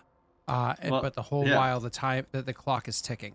As for who's going to discover the information for you, that has not been confirmed, discussed, anything like that. So you might want to figure that one out. And both of them keep being like, you need to figure out a plan at the Red Mongrel. And you're like, I can't. And they're like, did you try? Yeah, and you're like, I did. And you're like, hard enough? And you're like, yes, you weren't there. Okay. He comes up to you and he's like, hey, buddy, and shook your hand. He looks at me and goes, lunch. You know, like. I did everything I could. And I made some pretty good arguments too. But alas. I mean, he doesn't like me. Yeah, no, unfortunately that is an issue, you know, but either way. A big thing to point out though, I know Nick was teasing you as a person to person, but in game he doesn't think of because I wrote it in text, but for anybody that's just listening, he doesn't look at what's his name, Tessel, as being like a little bitch or anything like that. It's just Tessel is not Karak. That's what it is. He would know the reputation of Tessel's ability to fight in combat. Does he think he can defeat Tessel? Well, I'm sure. But, like, defeat him, but he would still be a challenge. He's not just like, oh, I slapped you and you died, you know? He definitely thinks he could, you know, there's a potentiality he would lose. Yeah. I mean, just like you guys think that you would be able to defeat him, which is why you're like, fuck that guy, you know? I'm not sure if I could. It'd be pretty rough. Mano a mano? Come on. It'd be like I would give it like a 50-50 purely on dice rolls. I made his character sheet too. I think it's just a purely luck for winning that fight. But anyways. That's my thoughts on that. Yeah. For those of you that might be watching on mobile, I'm gonna do a little test for you. I'm gonna put a question mark in chat at the same time that I say now, and you guys can see how slow that delay is. Ready? 3, 2, 1, now. You can see how awesome that delay is. That was maybe like a quarter second off for me pressing it and actually showing up on my screen even. So, all right. So, back to you, boys. So that was everything that you needed to talk about, you think, for all the clans? Nick just threw in at the very tail end there. So I found a place to cash you money, and it didn't sound like there was any conversation about you joining for that endeavor. We agreed. We just had to do it soon. I think we're all on board and making some money. So this is us personally? Yes. Yeah. Yep. Oh. Is there a plan for when you want to go do that? I would assume it would be within 3 months. I can't imagine I can be like, Spring or well, winter? We have to do it before I go to War of Throne because we can't do it during. winter, because I also want to track down and kill the elves. Gotcha. Okay, cool. So next month, I guess, on Nick's Kingdom turn is probably when. Or the one after that would be fine, I think, right? No, Probably that's the month I declare war. So Nick's so we're literally going to do Jake's turn, Cell's turn, then you guys are leaving? Yeah, or we do Kingdom's or Nick's turn before that. Either way, but I mean, we like, just do my that is the turn frame. and then we go. say again. Oh, And then we do if we do my turn Jake's today saying and sooner. then we go. Yeah, he's saying if we do it a little bit sooner, you could potentially have money in case you need it. Oh, true. Yeah, beforehand. Yeah, I concur. Yeah. We probably head out right after this meeting to go do Nick's Did you ever thing. tell Jake how much he owes you? Because I think he's only paid you $4,000 so far. We never went over all the fine details about his equipment. So you might want to talk to him about the armor. yeah. Not now, off stream. Let's Yeah. let's focus on. So anyways, if that's it, if those are all the details, we're good to go. Yeah. Yeah. Okay. You guys feel like you have a direction before your characters like go separate ways? You feel like you have a direction for what you want to do next? I mean, my direction hasn't changed. I fight fucking Throne. So yeah, I'm pretty solid in what I'm doing. You seem like you don't want to fight Throne. I don't, but I have to. So why I do don't you have a say that you choice. have to? Give the explanation as to why you have to. There is no other alternative for Clan Shadow to gain power quick enough and establish a position in which the Red Mongrel will rather have me around than not. So you're doing it. You're bringing an apple to teacher because you didn't study well enough for your test. Is that what you're saying? No, because the teacher, I'm bringing the teacher 20-page essays because the teacher decided to give me that last second. And the teacher hates me. Well, he didn't say defeat Throne and then we'll discuss. No, but he said, you're replaceable. Get fucked, kid. He did, which doesn't mean go to war with Throne. That's your interpretation, right? Well, no, that's the solution I have.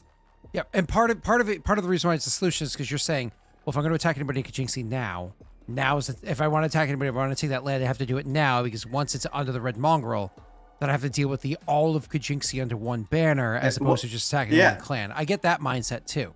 Well, I think the cost for the war, the benefit is greater than the cost. Mm-hmm. And the benefit of just building more mines, or the cost of building more mines, is going to be like the same price for a lot less gained. And no mark done in getting Throne or in establishing my position deeper. Like, if I don't fight Throne and take them out, and if my idea that Paradel will still attack Jinshu, and if they are destroyed because the North doesn't help them, that's the only other mining clan, right?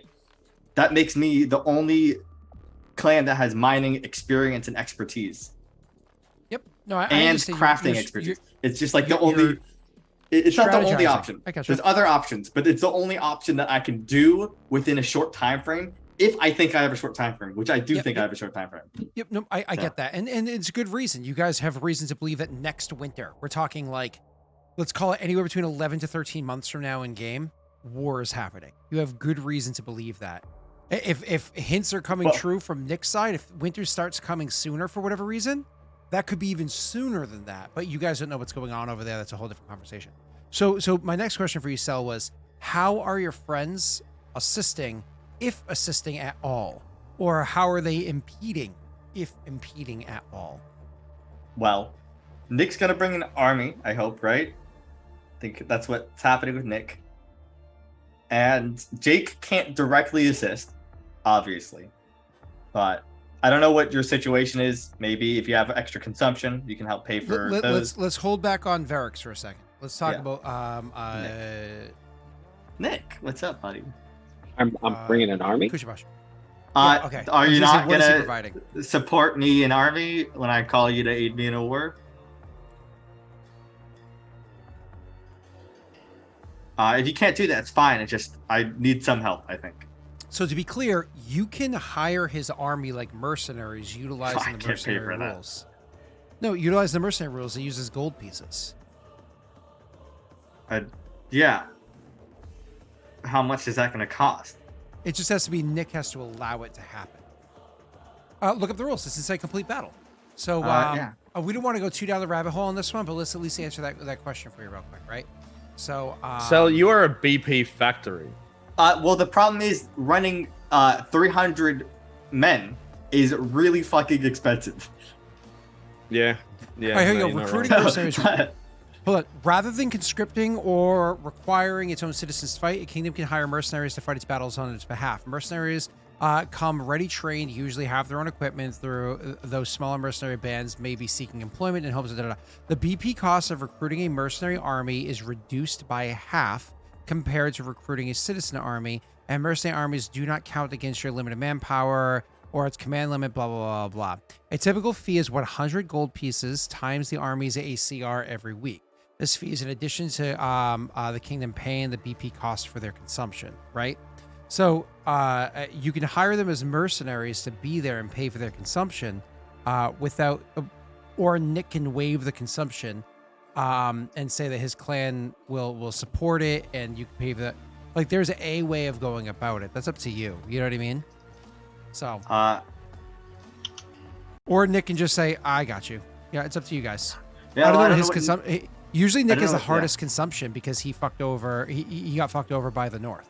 The Yeah, next I think the most wealthy state right now is Jake's, because he has the highest taxes on his people. Yeah. Well, I might I mean, need to. you bump might that you up. may make a listen, point to do crushing listen. taxes on your own people to make sure they have a future. You know, Or just I think That's I what will America go to does. I think I'll go to heavy, and I think my people will be okay with it considering the circumstance. it's not that big of a change. 3 to Yeah. 2.5 is not the same as 3 to 2. Ask Jake. Jake, you were about to say something? Oh no, I definitely even on crushing, do not have the best thing. No, You're I certainly dreaming have if the you think most that. per. I think I have the best average. I've been on crushing for a while, and I have to be on crushing to get what you roll when you roll like a 2. So I wouldn't say that. I don't know. I would say that. I would What's- 100%. what's say your that. economy? So if you did a loyalty check, Sal, which would be hard to do, if you did a loyalty check, my you can loyalty's fine, convince you can convince your people that the taxes will go up for 1 year's time, and in going up for 1 year's time, then it will be returned. Now, granted, at the end of that year, you can then turn around and tell the people, "I'm so sorry, we're still in another war." Again, talk about America. Like, guys, we're going to war against Iraq, but don't worry, it'll be Afghanistan too. But don't worry, it'll be Kuwait as well. But don't worry, it will be. And then you just kind of like keep it going. You could do that in theory, just to get to the other side of the war, and that would greatly help you, right? I'm not sure You what have a better did there. average, Jake. I was just checking the averages. Jake has a better average. Okay, It gotcha. might- Yeah. Yeah, that's what that maps out. So whatever yours would be, what's yours if you divide it by 2? What does that bring you up to?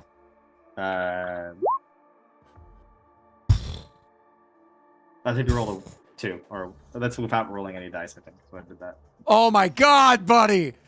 Ugh. Yeah. You're the answer to your problem right now.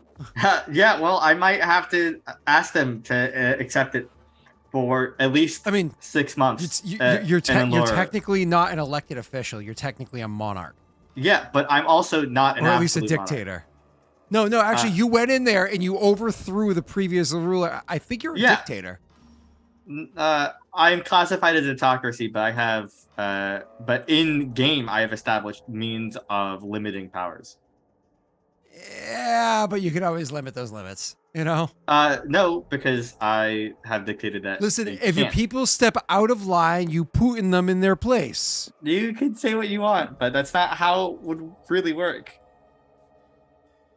From how I established the rules, I wrote them. Yeah, so did he. So anyways, you have a means to your end, right? Like if you increase your average BP by, what is that, 9?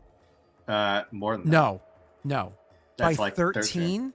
Yeah. 13 could be fielding armies, making I'm done talking. We're done with this. Well, I guess I move will, on to and I will Jake's be called Kingdom a Roll. slaver. Look, I mean, honestly, that joke died a while ago. Like, all jokes aside, like, that joke died a long while ago. Like, it got boring, you know? Well, because, yeah.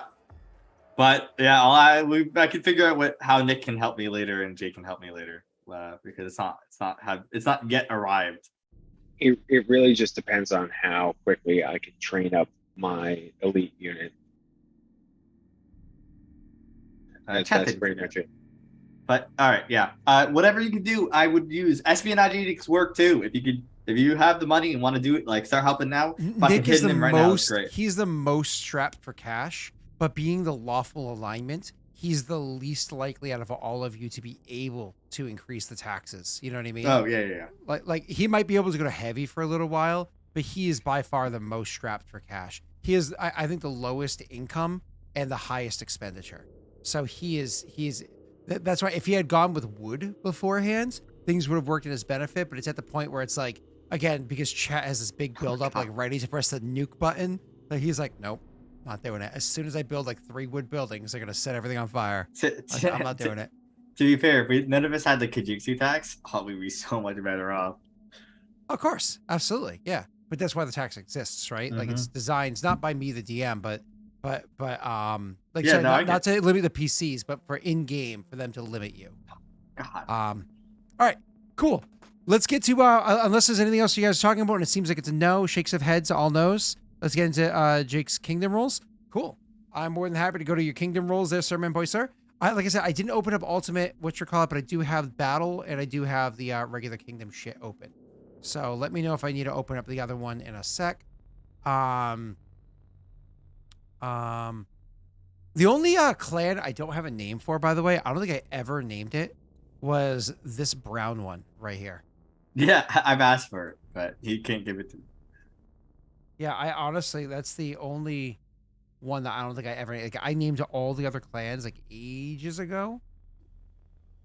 Oh. And I named every, one of them is currently not visible to you, which is weird. That green one's not visible to you. Oh, I'm sorry. Let me fix that. Yeah. Controlled by all. There you go. There it is.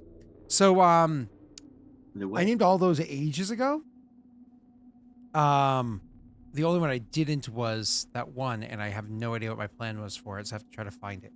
So, anyways. Back to you. So, Jake. Your stats are looking like this. You have no viewer bonuses. You have a fuck ton in your treasury because you happened to roll very well last time and had a huge viewer bonus to your BP, so on and so forth.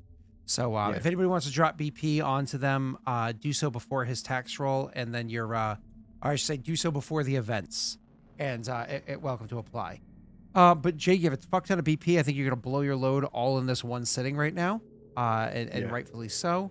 Let's kind of dive into it. I need to open one more thing. That's the, here we go. Cool. All right, Jake, why don't you go ahead, and you have 2 unrest because of how you want it, because you wanted to start getting money for sell. So you hurt yourself a little to get money for sell. Oh, wow. When we looked at your numbers before, we actually had the wrong numbers. So those numbers that we looked at in theory, air quotes, are too higher against the DC of 91. So 84 versus 91 is not so bad. Yeah. Either way, so Jake, Yeah. go ahead and roll your stability check.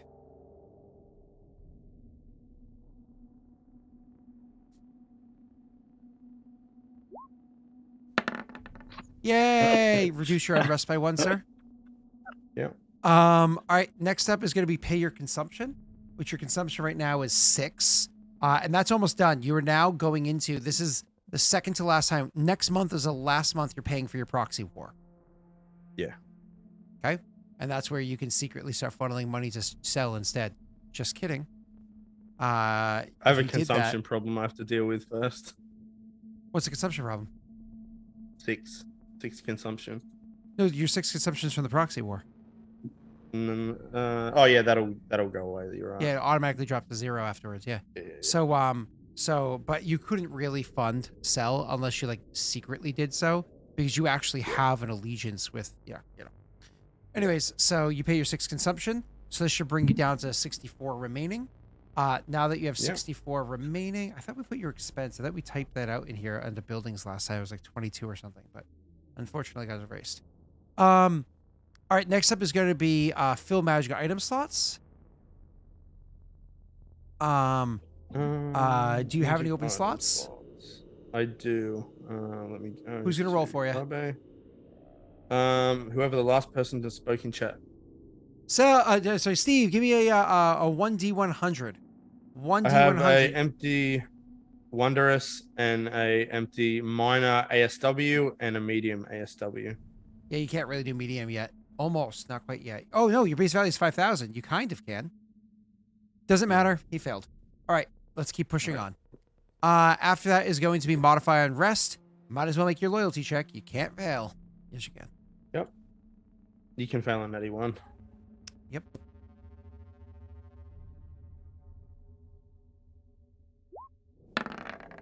And you succeeded. Your unrest is back down to 0. Yay. And Cell always complains about it. Anyways, now is going to be assigned leadership. At this point in time, were there any buildings that needed to have their center of power put on them? Were there any changes to your clans? Any upgrades to your leadership? Anything that I should know about at this point? Nick, don't forget to update everything around your character since his charisma went up, like how you affect your kingdom stats and all that.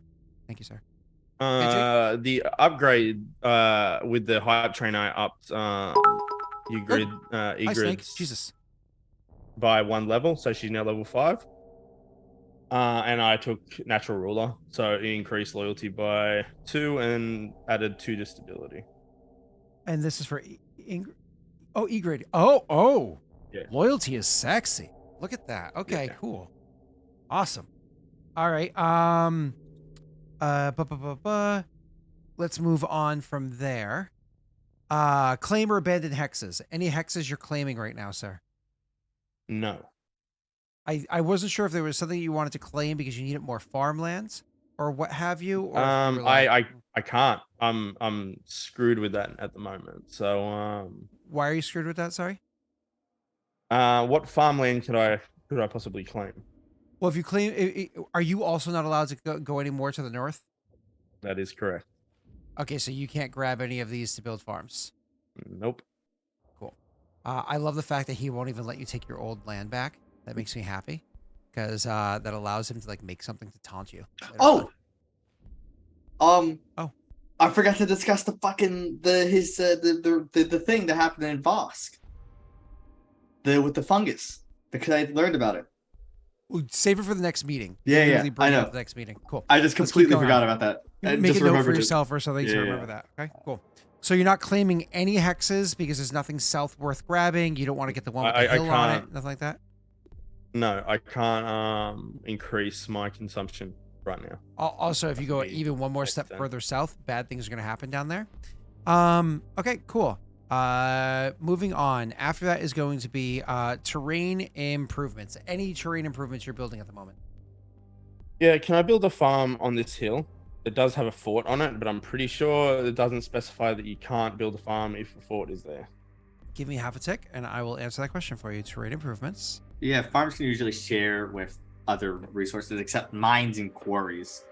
So it says forts have an asterisk and farms have an asterisk. That both means yes. To build a farm on a hill is more expensive, though, sir. It costs 4 BP, not 2. Yep, got to do that. Okay. As So well as what is it a about right normal here? farm? Yeah, it's a normal farm. Let me zoom up for a second.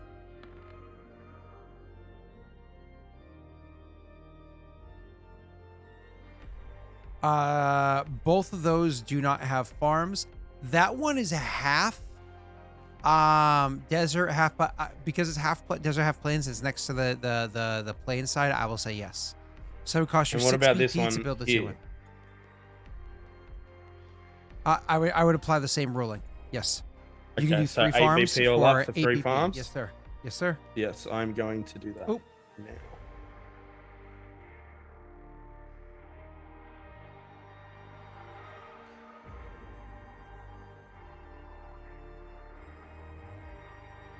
Okay. I will get to that in a minute, person. All right. So 3 farms, they're all normal farms, yes, sir? Yep. Okay. 1 second. I've taken that out of the treasury. Come on, you cunt.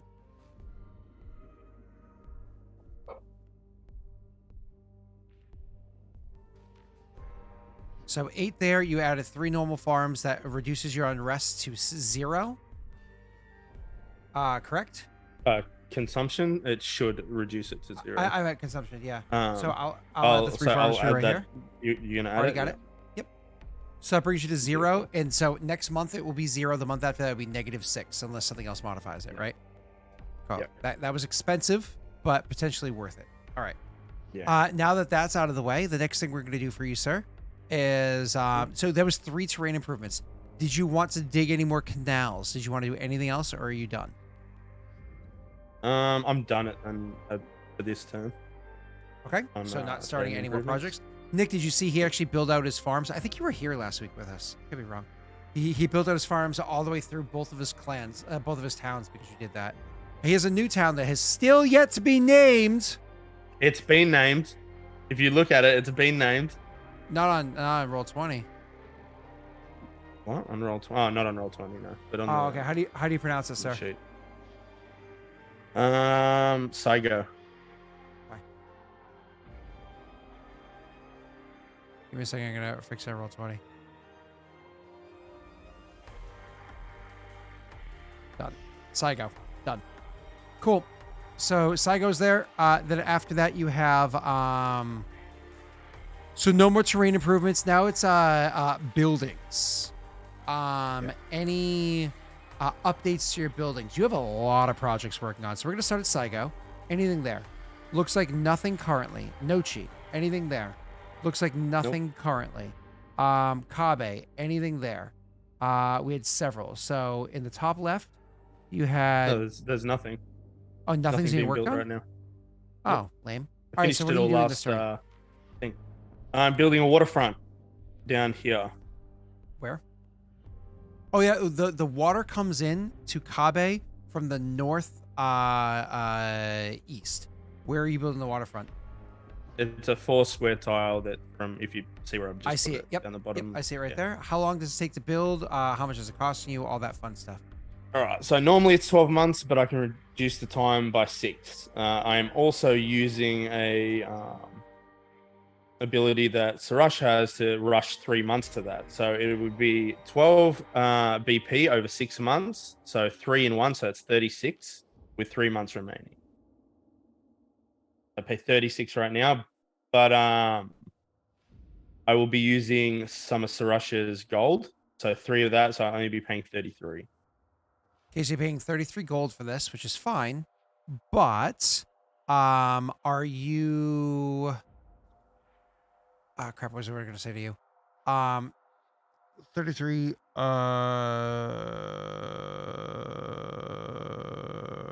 oh, do you have any discounts on this by any stretch or no? On Waterfront, no. I have no Okay. discounts on it. How many months? 3 months remaining, and how much each month right 3 now? months remaining. Yep. Wait. So say again. How much per month with the 3 months remaining? 12. 12 BP. 3 months. Okay. Yeah. Cool. Can I do this? Can I do like a? No, it won't let me. I have to do like a. There we go. Waterfront, 12 BP for 3 months, and once that's done, whoo-wee, does your economy go up by like another 2,000 or something? 4. Cool.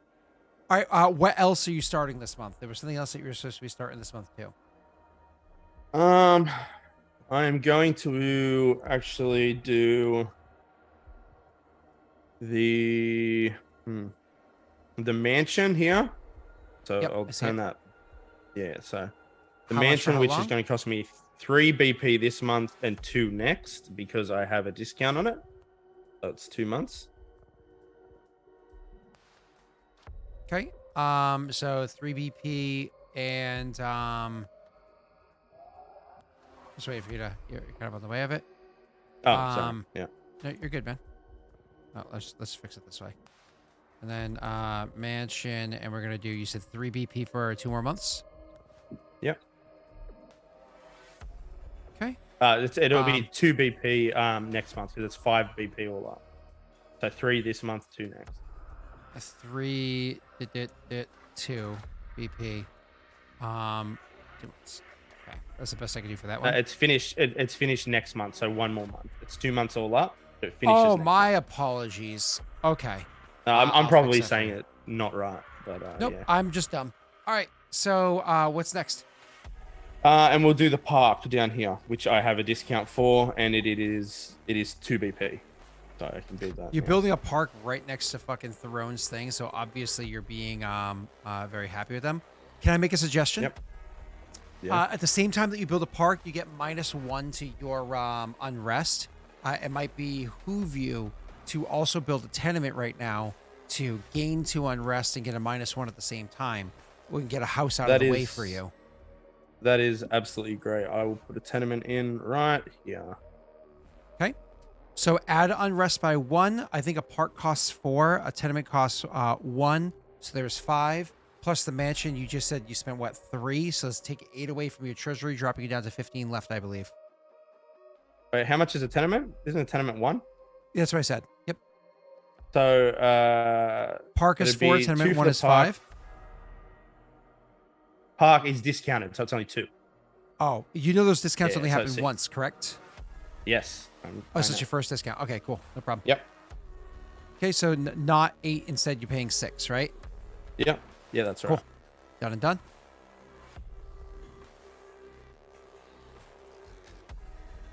All right. Beautiful. Probably brings you down to like 17 BP remaining, which is awesome. That is correct.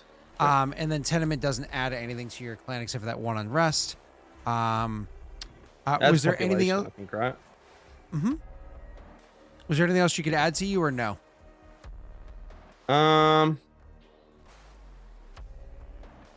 I will build another section of wall as well. You know what's funny? I was literally about to say, I mean, you can't get rid of unrest with it, right? But I was just about to say, you should start building up your walls for the future. You know? Oh, that's funny. I was just going to say that. Cool. Yeah. So we're gonna build 1 wall here. I actually have, so that's 1, 2, 3, 4. I can build 1 more, right? Let me see real quick. So if I remember correctly, walls are, there's only supposed to be 4 per city no matter how many districts you have, right? So in theory, this wall is it supposed to be like that? Yeah, I'm almost positive it's only 4 per city. It's not say in this scenario, what would that be? 4, 8 Yeah. No, it's not 8 it's per city. it's every outside district.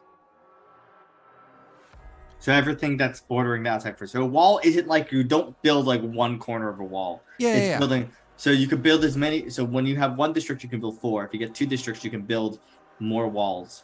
So if you have 2 districts, you could build 1. You could build walls all around. And then if you have new districts, what would happen is you would have like some sort of economic penalty because of the walls now being in the way between the districts. Oh, I But you understand can- what you're saying. Yes. So realistically, he's still saying, but 1 wall. So if you're looking at Jake's map, right? Like I don't know if you open it up there, or if you want to look at it on Twitch. How are you going to look at it? Yeah. The file or Twitch? I'm on the file. Okay. So if you're on the file, he currently has a wall that was in this district over here in the on the east, right? Cool. We got a wall there. Kabe? If- Yeah. Yep. If he builds another wall, it would be across the north. But would it be all the way across the north, across all, or just halfway So- across? It would be for a display purpose, it would be halfway across. But mechanically, the walls are all around the city. Yeah. No, I don't care about the. You could build so it'd be the north of the top right district. Okay. Would cool. be So the Jake, wall. that then go back to the thing I said before. I am mistaken. It does go from only needing 4 for one district to needing 2, 4, so 8 for the whole city, right? Yeah. Okay. And if you built another district even beyond those, then it could potentially cause the economic problem. You see that in cities like Baldur's Gate or whatever. What's up? you could build walls in like the tiles I'm highlighting. Yes. Which- Yeah, you can build walls anywhere you want. But it literally says on the walls like there would be economic problems if you have the walls. So yeah. But either way, so Jake, where do you want to build your next section of walls? Let's have a defense is look, gonna be sorry. insane. It's already a 10. It's going to be top right. Okay, top right, the north, right over here. Let's make this Yep. a thing. Wait, hold on. All right, so let's do this here. We're gonna turn you to gray, and we're gonna make this middle area the same. Gray, boom. Oop, nope, that's the wrong gray. This one. Okay. So go ahead, change your walls from 1 to 2. I should actually do it right here for you. Boom. Yay. All right, cool. That's that. Now let's move on to the next thing. So you've spent 2 more BP for that, yes? Down to 15. About to. Okay. And now let's move on to the next step for you. So if we're done with buildings, you're not building anything new in any of the other cities. You're completely done. I am. Go to what's the Saigo. city? I'm building a wall. Oh, okay, cool. North, I assume. Yep. Okay. And I'm reducing that unrest back down to 0.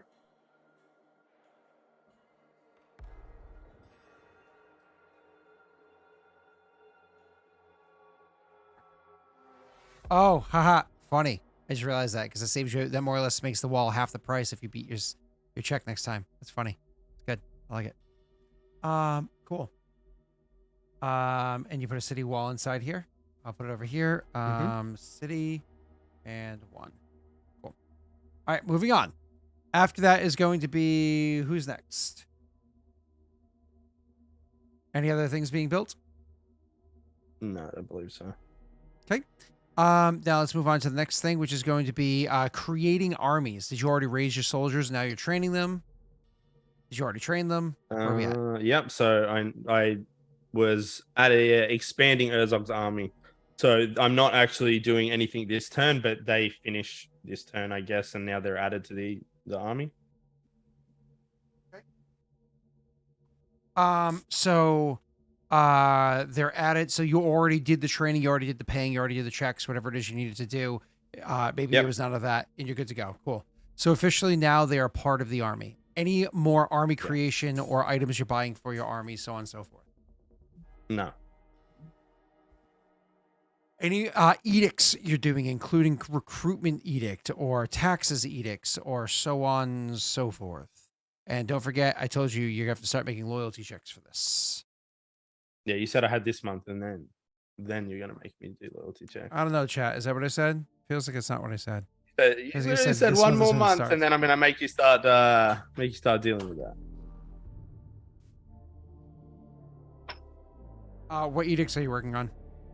None. No edicts. Okay. So I thought you had a diplomacy one that you really needed to do or something like that. Nope. Cool. Yeah, so Steve, it was 4 months ago. I just keep forgetting. And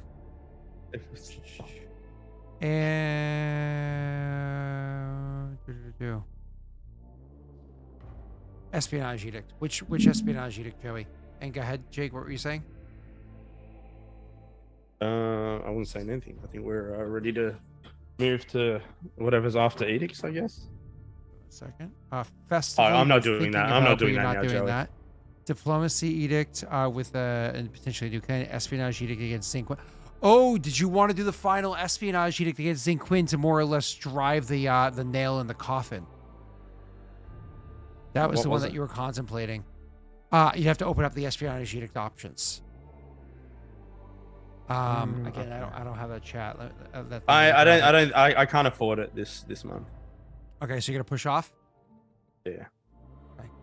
After that is going to be building army, equip army. You said that all that stuff's done. Your army's been fully equipped. So if you expanded Urzog's army, did you also pay for their cost of their equipment as well? Yeah. I did all that last session. Because if you're missing any amount of that equipment, they count as not having it. Okay. So now you're dealing with the Viper thing that'll be happening shortly. Okay, cool. So wait, you were also also part of that. Yeah. Okay, cool. I think you're done. There's no edicts, so you're good. 13 BP still in the treasury. All right. So now we're going to any money you're withdrawing from the treasury for the sake of paying off Cell's thing. Cell, did you? Yeah, 3. At this point in time, Cell, can you do me a favor? Can you just give him a brief description of the armor that you're crafting for him? Not you, but Jorman. Yeah. I'm pulling up the page. I'm gonna grab my sneakers real quick, just because I'm standing now. That way I don't hurt my feet. Give me 2 seconds while you do that. Yeah, I think we're building you armor that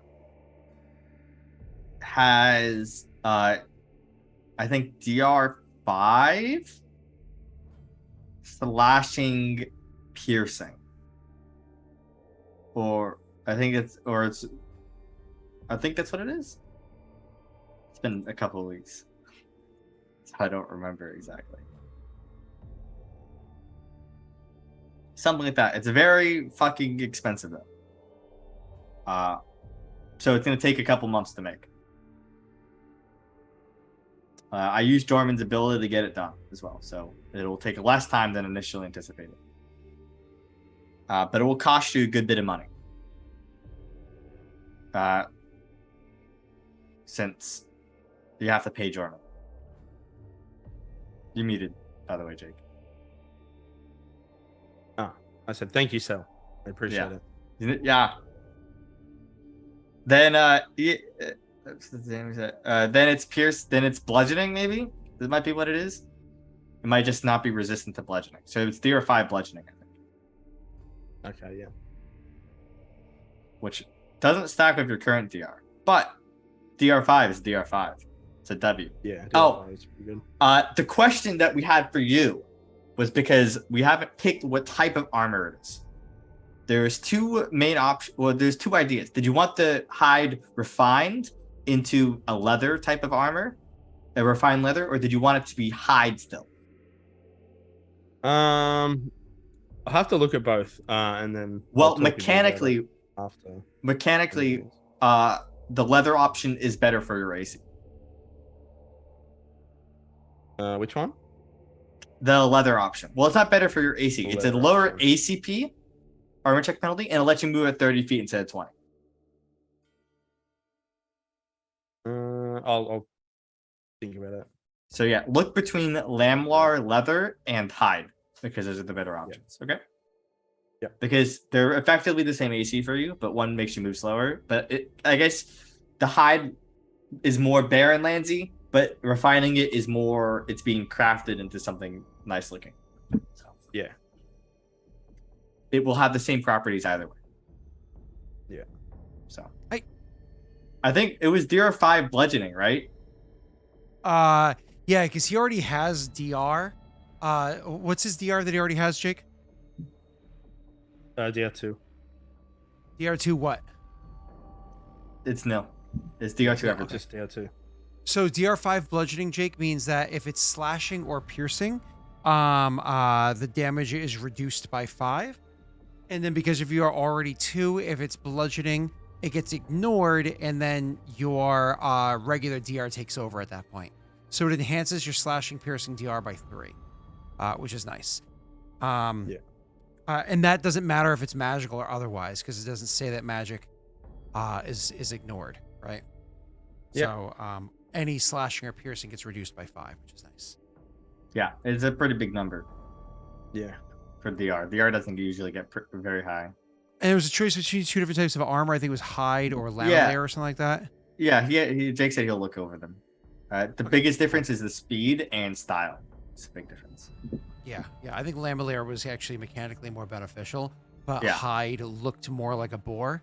And so what I was saying is that you get the mechanical benefits of having the lamellare style as armor, but if you went the hide style, you would have a thematic benefit that would be applied for like RP stuff.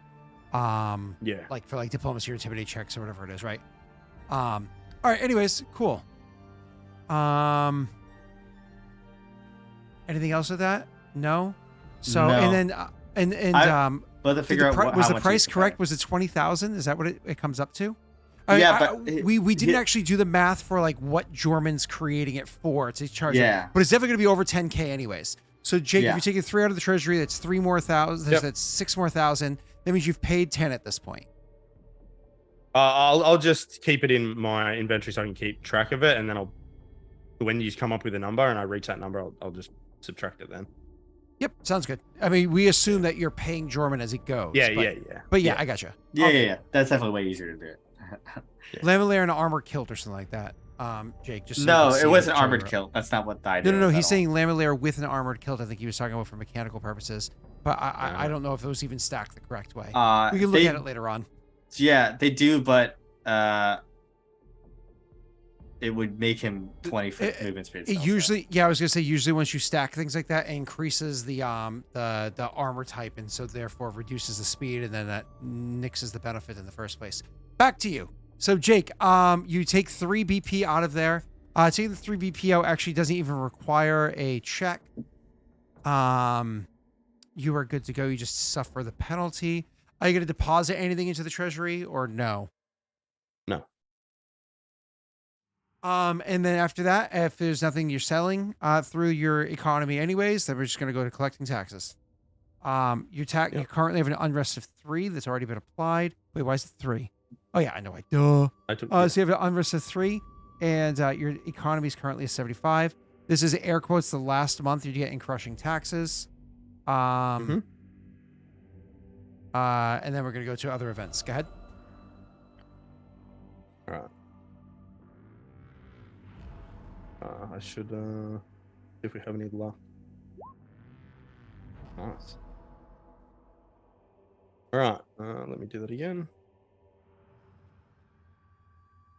Nobody gave you BP, sorry, sir. So that is not being applied. All good. I don't like the font they changed it to. It looks like Comic Sans. All right. 44. Okay, 44 BP added on. So you're back up to what, 56 or something? 50 or 54. Okay. Yeah. All right, that good? Good? Yeah, that's good. Cool. All right, that's done. Mm-hmm. It's funny because you spent what, 8 BP to reduce your consumption by 6, and next month you get back that 6 BP. So it's almost like you only spent 2 BP, and then you benefit from that moving forward, so on and so forth. All right, awesome. Yeah. The only thing I wasn't sure of this whole time with your numbers was whether or not your resting armies was calculated correctly. So I just want to look at your armies tab before we get into your events. So Urzog's Chargers is 200. Remember, this was broken before. We needed Cell to fix it. Because Cell created the character sheet for you. So if you can go ahead and open up Densho 3.0 and go to the armies tab, please. Yeah. See where it says ACR 7? It's because it's hand typed 7. Can you go ahead and copy and paste underneath the ogres the 5 over onto the 7? Not the number 5, but obviously the math. Yeah, I know it's up. And do it by the cell, not the inside side. That way it grabs from the correct cell. None of them are. No, this one's the only correct one. I didn't see him change, maybe. Okay, that didn't work. Let me just grab it from my sheet. Okay, that works. I don't know why this.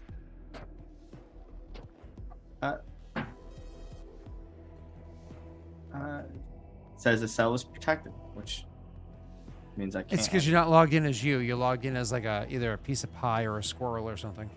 Oh, Is it because anonymous squirrel and anonymous hyena? You're not Celsior at the moment. yeah, well, I was on the wrong one, I think. That's why. I have a bunch of accounts. This one should be the correct one. Now you're a lizard. Actually, specifically iguana. I don't think I have a edit permissions on the sheet. Somebody does, and it's neither of us. So I'm pretty sure you wrote these as Celsior for your Google account. Oh, it's anyone the link is editor. What? Then Except- why I should? Because there's protection on it. So if you actually press edit protection. No, just it be, doesn't let me. So if you're looking at the cell right here, you I'm. press edit. I know how it works. It's not letting me. It's literally saying you have to contact the owner. But I'm telling you, you're not No, logged in it's as not. cell. It's not. No, I am logged in. No, you're not. I would see your symbol. Cell Well, no, actually has a because symbol I'm at the not. top. No, because I'm not a direct editor of the sheet. I was using it as a. I'm pretty sure you're the creator. Hold on, let me go back. No, you made. All right, so if you go to Densho, you press this. You If press you click the share button on preview. top right, I'm not on the list. Oh, you know who the owner of the sheet is? Ha ha ha ha ha. Jake, it's your other account, Yeah, I figured. the Hotmail account. So you have to log into that real quick to change it. Why is this protected? But it's designed that way so people don't screw it up. But then when Jake was in that account at one point in time, he screwed it up. Jake, I'm gonna click away from that so I can't Yep. accidentally highlight it. Yeah, and then you let me know when you're logged out so I can't accidentally highlight. You don't want to dox people. This is why you don't have accounts on Google with your actual name on it. Yeah. Because I mean, I do. if you highlight it, shows the name. So I just don't use that account for anything online that's not school or otherwise. Right. So what? I think is it this one, Scott? I'll do it on Can you say it? I'll look at it on the one where I can't see my Yeah. where it's not shown on screen. So yeah, you're gonna want to copy. You see the one that's over here, No, the 5 underneath the ogres. You want to Oh, more yeah, or yeah. less like the Control C that cell and Control V on top of the 7 cell, Yeah. All right. Yep. So I'll do that. and that now. should bring all the math over correctly. Okay, Alright, that's do saying that. ACR of 50, so that's cute. No, you have to double. You can't just copy the cell. You have to copy like the top part. I think you're wrong, and the reason why I'm saying that is Sometimes because it's listen, sometimes- cell, the top part is based off of Q this, Q that, Q that. He needs it based off of D this, D that, D that. And so usually when you copy Sometimes it and doesn't paste, work. it That, does it. that's what I'm saying. It wasn't working for me earlier. Sometimes it's fun. Is it working now? Yeah. Okay, that worked. All right, so now your ACR is 9, and now we can see the actual resting consumption of this army. All that should be done correctly. It is Yeah. cool, and size 200, cool. All right, make sure the others are good, and then you can log out of that account. Gabos. It looks like the rest are. is good. Yeah, all the other ones are good. All right, now log out of that account, and nobody else can screw it up. I'll wait until you're Yeah, gone before yeah, I go yeah. back over. Should Looks be like good it's now. good. 5 seconds. And now I'll go over. All right, cool, all gone. So now you can see that your resting for Urzog's Chargers is 2. Your resting for Ogres is 1, that's 3. Your resting for Gobos is 0. We already know that because of XYZ. And Urzog's Yep. Elite is 1, so that's 5. So 4. There's no other armies, you only have the 3. I'm pretty sure. And your army's resting is 4. Okay, cool. So it is correct. All right, what do we do next? That it? Yeah, that's it. All right, so we already know of an important event that's going on that you invited the other 2 clan leaders to be a part of. Jake, I was not there for what transpired earlier. Unfortunately, again, I was not feeling well yesterday, day Yeah. before, this morning. I was up until, it's like 1:30 in the morning with a heating pad on my stomach. It was loads of fun. I'm a fucking mess. But anyways, so I missed my niece's birthday yesterday too. Yeah, I was supposed to go over Aw. there and I didn't go. Yeah. So of course I had 5 people call me today and be like, Scott, what's wrong? you missed the thing. Brittany said you weren't feeling well. What's up? I'm like, I'm sick, bro. Leave me alone. leave me alone. Yeah. But like, it's obviously bad if you didn't come. All right. Anyways, so I need you to explain ad nauseum what transpires here. We'll do that first, and then we'll jump into your other events. Okay. Oh, and you're not doing festival, correct? Yes, you already said that 8 times. Okay. Yes. Yeah, I'm not doing festival. I don't think you need anything from me here. I think it's literally you dictating the entire event and the outcome, and you even role playing with the other 2 PCs as they're walking in. Because this is an event, I imagine that both of them took their counterparts with them. So it wouldn't just be, Kushibashi, Warlord Naren. It would also be, Kushibashi General, what's her name? Karzug. And it wouldn't just be Shado Warlord Tessel. It would be Shado, what's her Grand Diplomat? I think her it is. Envoy is Envoy, is my yeah. title. Envoy. And then potentially Shado would bring his brother too, but I imagine not because there's a lot of shit going down. He's busy. Yeah. Okay, cool. All right, He has to so you spend guys time with bring his your wife. counterparts because you're there for like an opening venue. It's actually like a nice night out. So go at it. Right. Well, not only are both those warlords there, but we've also welcomed the Viper from the warlord of Manmosu.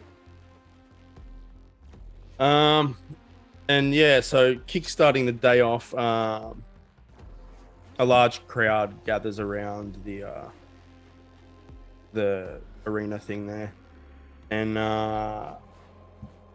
Mortifer obviously opens up, and I've already rolled for Mortifer's perform oratory. He gets a 14, so he's all right. It's okay. He's You all right. didn't luck die it for him? Well, I couldn't when you weren't there, but I mean, I could now, really. Yeah, you luck die it for the guy. Come on, he's old. Help him I out. do. Give him a handicap. All right, now he's got a It's a 16, little better. So Now he's a pretty good decent. performance, right? Yeah. Yeah. So what happens is, before all this, Scott, just so you know, we adopted Varric's adopted Hoshi into Clan Densho. So now Hoshi is Densho Hoshi. Now, wasn't Hoshi somebody's like sidekick? She was Masumi's protege, but we know what the plan is with her, remember? We were trying to marry her off to the Viper. No, I'm aware of that. But Masumi's protege, she's not like Masumi's cohort or anything like that. Nope. Okay, yeah, because Masumi is a cohort, right? Yes, correct. And we're not having cohorts take leadership beat. Okay. Yeah. Yeah. that's Which is, by the not- way, is a great option for the next campaign we do together as a crew. Would actually be a really cool option. But we'll worry about that in the next campaign. Sal and I have some great ideas of how we want to do the next campaign. Yeah, So. we got some I ideas. won't lie, I didn't- I'm excited about the next one. The I way didn't it's going hear to go is about going to be awesome. what. But- I didn't hear what fucking leadership Well, training. But that's because of like the concept is going to be a little different. But we'll worry about that later on. We'll worry about that We can later talk on. about it later.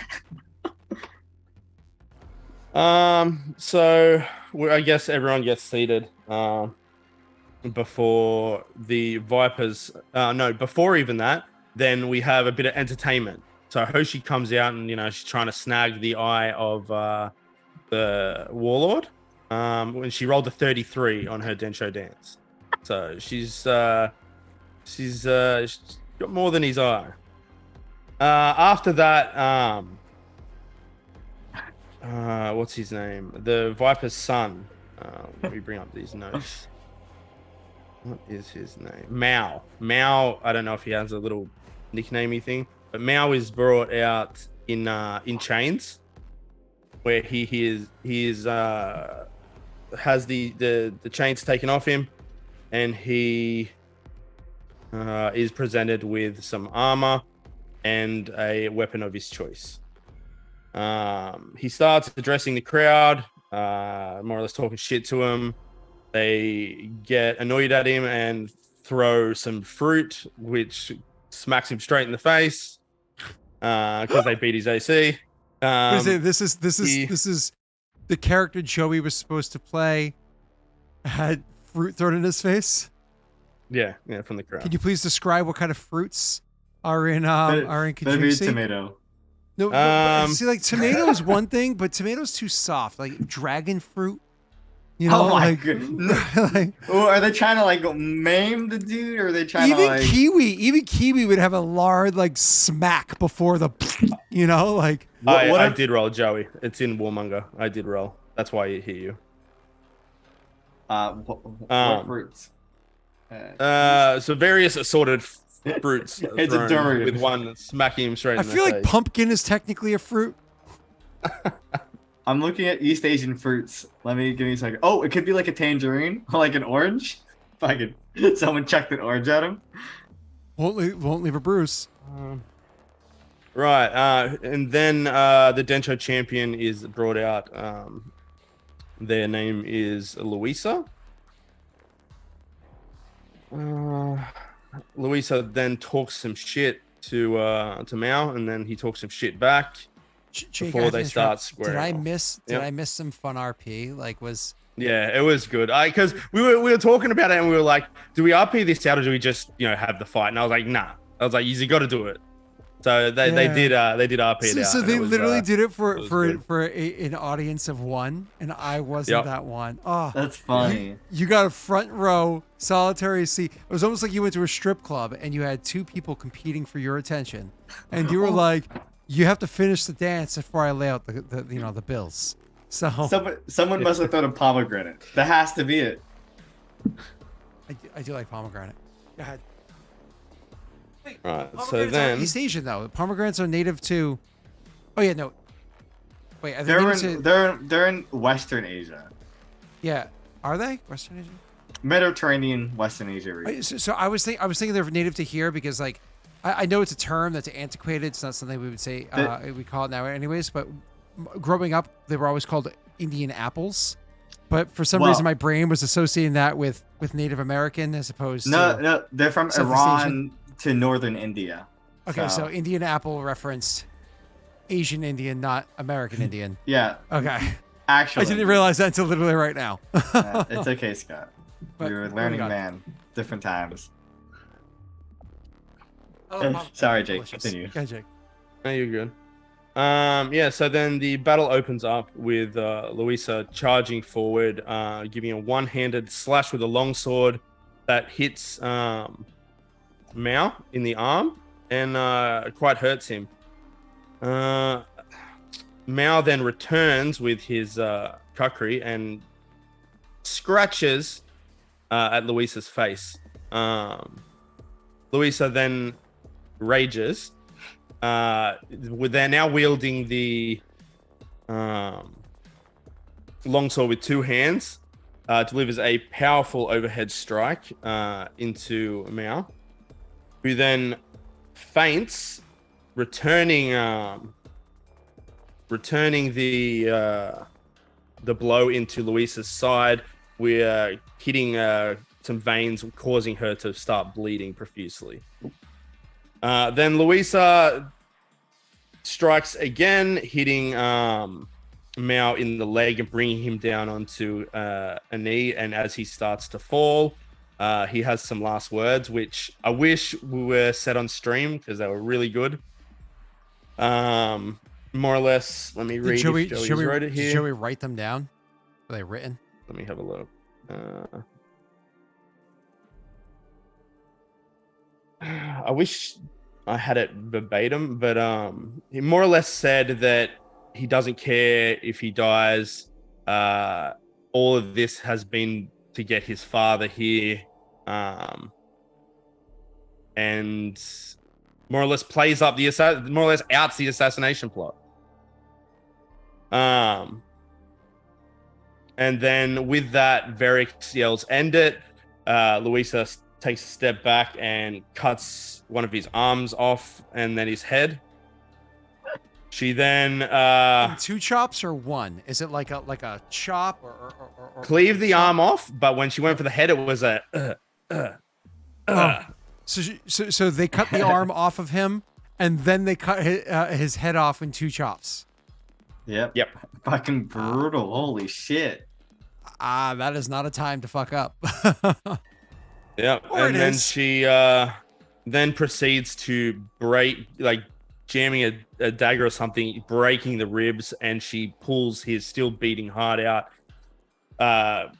puts it above her head, blood's dripping everywhere, and then she throws the heart at the ground and stomps it. Oh, disrespect. Holy shit.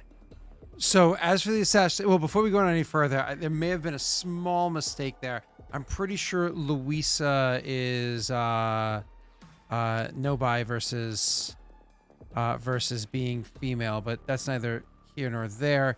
You have Yeah, I think so. Yeah. but just because I thought I saw something in chat from the, but either way. So then there's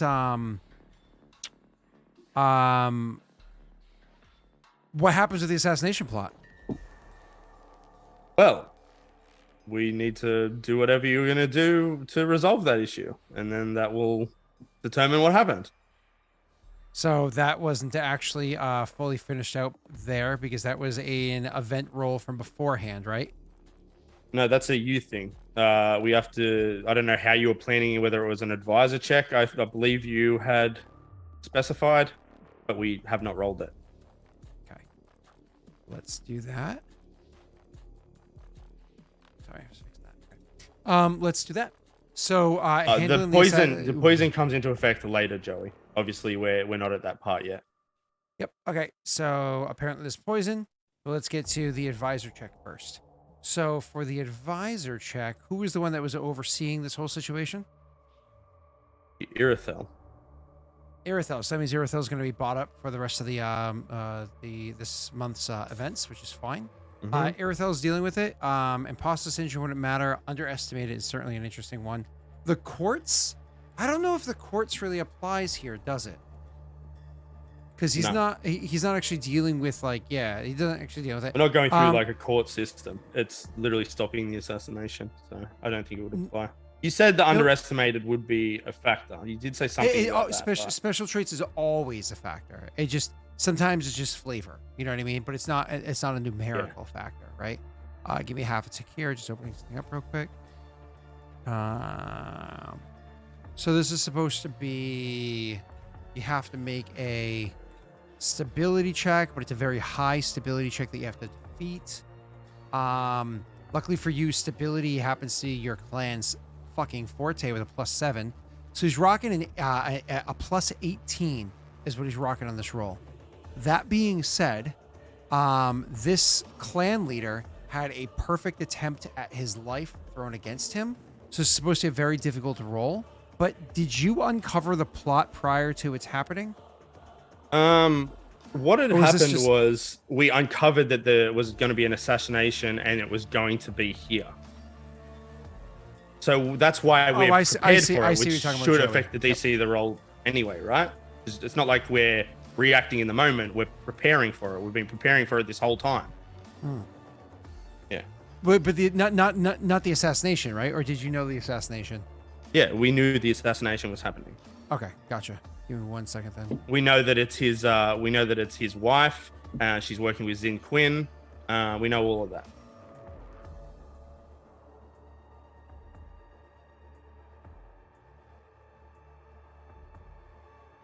I gotta find where this event is written.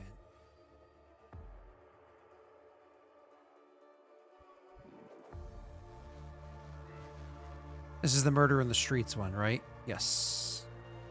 Okay. Joey said the Justice Prevail event. I think it's actually called Justice of the Crowd. Murder, usual situation, the case, young courtesan has been slain. Yep, this one right here. So this is actually Justice of the Crowd is the name of the one. It's actually not stability check, it's a loyalty check, to be clear. So it is going to be loyalty, so that changes your modifier. So instead of a +18, you have a +15. And it's the difficulty of the event. Oh, it's not that bad. Difficulty of the event is formidable. Is that this is so? What is this for exactly? As in this? Because isn't it two separate things? the plot was uncovered and you were able to stop them from assassinating the person. How that plays out is based off of the roll of the die. So the plot was uncovered, how they were going to go about it, how prepared you were beforehand. All right, so it's what's that, a DC 23? Yep, and you have a plus 15 on the roll. Right, Irithel will use his ability. Where is it? Do you give him a +2, I think? I think it's a plus 3 when you use friends in high Plus places 3, or yeah. low places. Whatever it is. That's what I'm going to use that. I'm going to bring it to an 18. And I'm going to use a Winifred's Wisdom, which I got. So that'll add a 5, bring it to a 23. So you're going to add a plus 23 against a DC of 23? Yeah, You really want Based. this guy to live. Okay. 100%. This is the assassination attempt, right? Yeah. All right, so yeah, so I don't want the warlord getting assassinated here. So Snaga's suggesting using adventurers too, but that's needless overkill. At this point, if Yeah. you rolled a natty 1, you still succeed.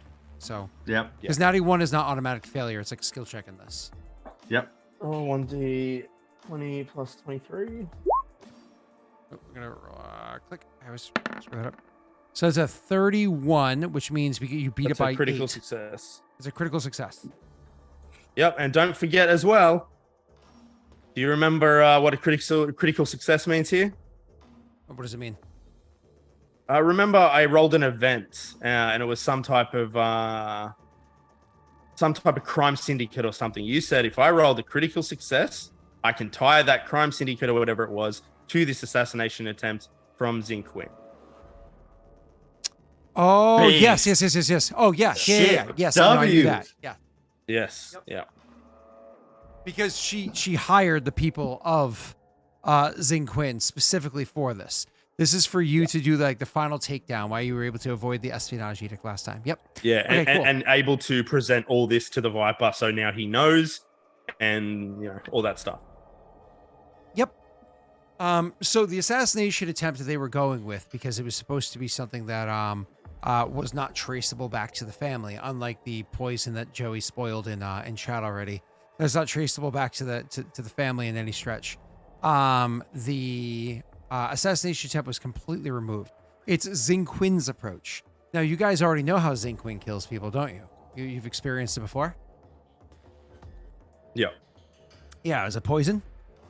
Yep. That's particularly virulent. I don't remember how you guys survived that poison. What did the poison weaken you and they attacked you while you were weakened? It knocked Cell out, and me and Nick were able to stay standing and fight. Yeah, I think it was like blue winnis or something like that. Like one of the ones that knocks you unconscious if you ingest it, right? So Yeah. Yeah, that blue was the one winnis, they to did be for that specific. time. Yeah. So anyways, there was a particular poison that was supposed to make it so that he was, able to fall under. Irithel was able to discern what the poison was that they were going to use, because he saw, it's one of those things where it was picked up as it was being transported into your clan, not by the individual, but separately for them to pick up on their own. He was able to discern that this poison was in existence, and it was brought here. I then put a tracer back on it to exactly where it came from. Again, not an electronic tracer, like they literally started following like the paper trail and who it was that handled it, so on and so forth. Probably has several people in like Guantanamo Bay at the moment, just to verify all the claims if needed. Anyways, so he was able to figure out where it had come from and how it was going to be used. The poison has like a pretty reliable time release. Sure, you may be a particularly tough person, but if somebody is to have this poison in their body, within a pretty reasonable, like give or take a minute or so of having this inside of you, you're going to fall victim to its just the sheer virulence of it. So, knowing what this poison was, Irithel immediately reached out to, I think it's Daelric in Clan Kushibashi. Reach out to Daelric, and who's the other guy over there? The weirdo. Ryan. Reach out to them. They were able to come up with an anti-toxin for it to make sure that it was in there. Now, he wasn't even made aware of the fact that he was being fed an antitoxin. But not only did they know what antitoxin to give him for the poison, they also knew which wine to serve it with, or which ale or whatever to serve it with, to mask the antitoxin's flavor. So when he was handed his goblet at the beginning of the thing and he took a sip and he's like, "Oh, this is good stuff," and like, just drank it anyways to get it down. And like, what, fucking Varix is cheap. He didn't realize that he was being fed that. The poison was supposed to make it so his blood thinned out, so that he was again weak enough that the poison itself could succumb, or if he was injured, that he would bleed out pretty definitely. The actual assassin would then target him right as that final blow is being delivered. The second, it was probably at the same time that the headshot was supposed to happen. They probably saw something moving across their field of vision, so it kind of distracted them. So that first shot didn't cut cleanly through the head. And then, an object would have been thrown, like a shuriken sort of thing, would have been thrown at him to attack him. The person sitting behind him, or beside him, what's her name? Hoshi? Is it her name? Yeah. So the person that was supposed to be sitting there entertaining him and whatnot, Hoshi would have been the one to be prepared, knowing how the attack was going to happen. She put on the performance, and she was the one that was able to get the object, the metal plate, whatever it was, up in time to deflect the shuriken. As that second, like that bang happens, that's when, Louisa on the stage would drop the second attack with a sword, severing the head from the victim there, the bad guy. And he would look over and be like, "The hell was that?" And of course, Varix on one side with, whoever's with Varix, and then Hoshi on his other side, he would look over at her and look at Varix and be like, "What the hell was that?"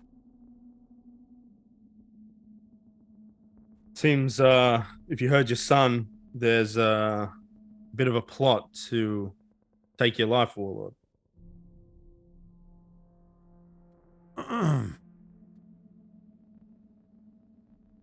You saw it coming? I did, and we stopped it, and we have the perpetrators. You You'll tell never me? believe. He says, interrupting you. Well, we might scare them off, and then would you have believed us if I said your wife was behind this?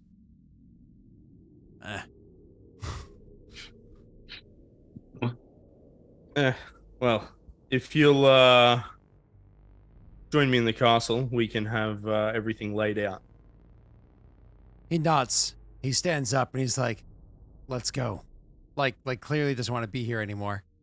And then as the two of you go to leave, he'll look at Hoshi and say, "You saved my life. You can come too."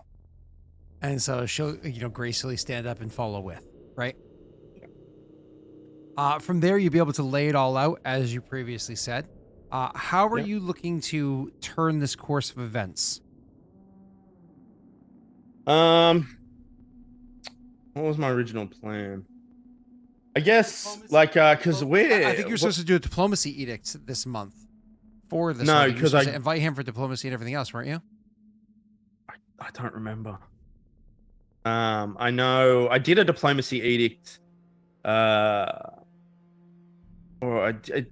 I made some role where he agreed to come here and watch his son fight for his life.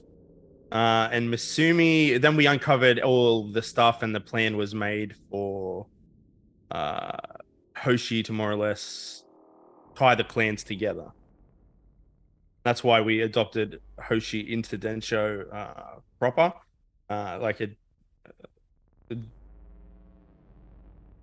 And what was it then? I know you wanted Mamasu to assist you in delivering the final blow over to Clan Zinc Quinn. So That could have been it. Because what are my current thing with Menmosu? I think we're friendly. Got here.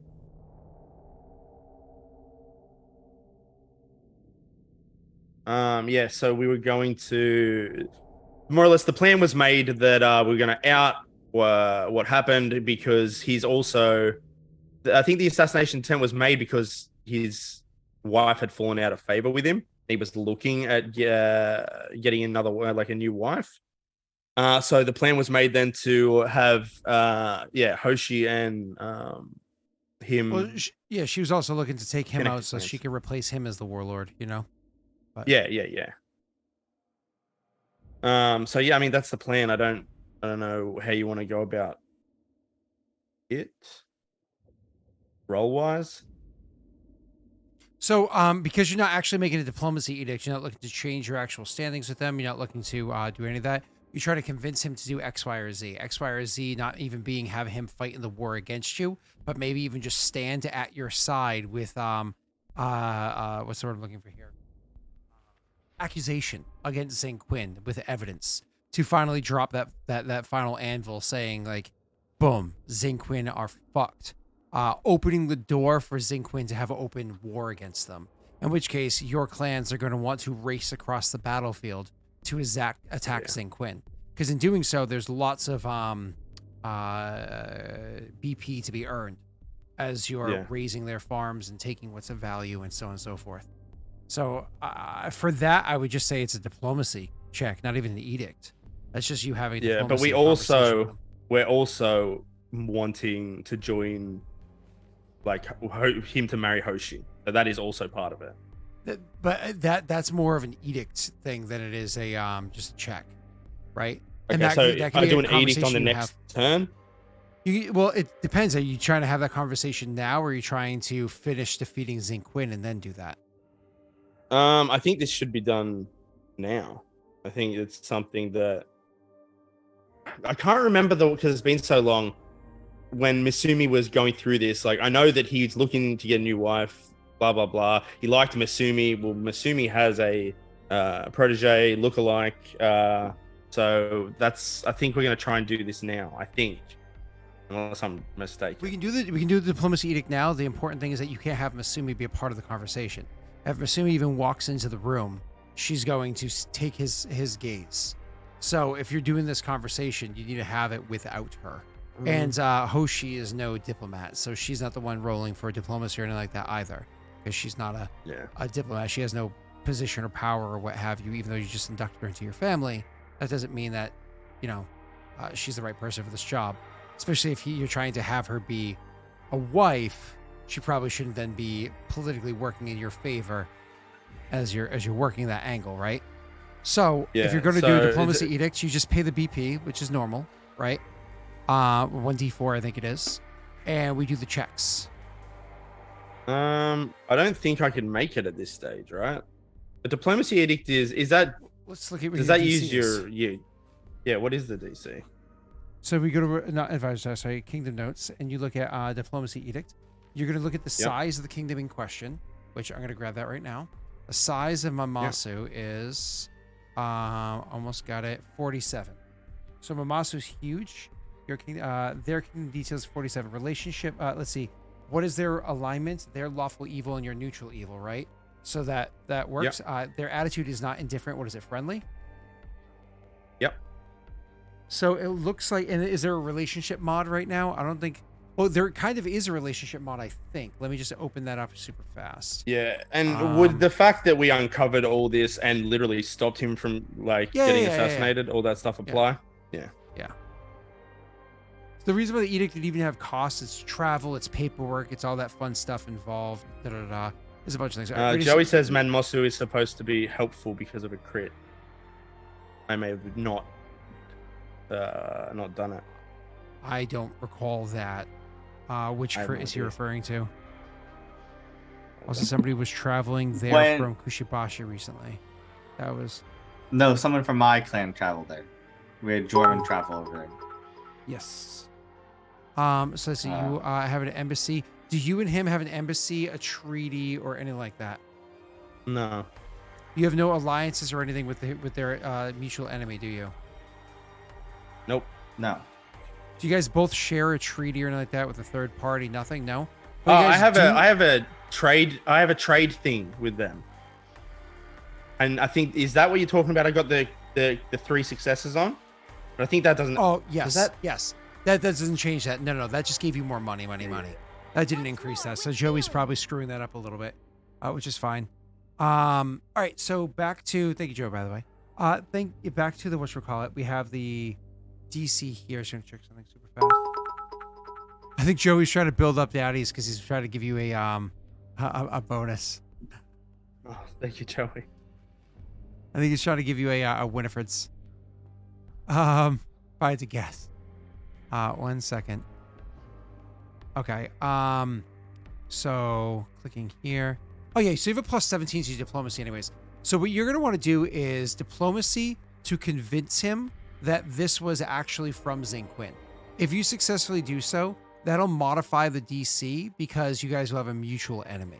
So go ahead and roll a diplomacy check to make the assumption to convince him that this was in fact Zinquin, so on and so forth. Like with Varix? Yep, with Eric's.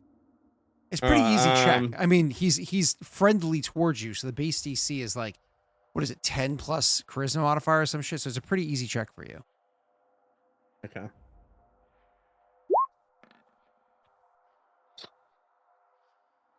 So you fail. No, I'm just kidding. Look at that. Okay. Plus one against evil creatures. Look at that. You get a 23.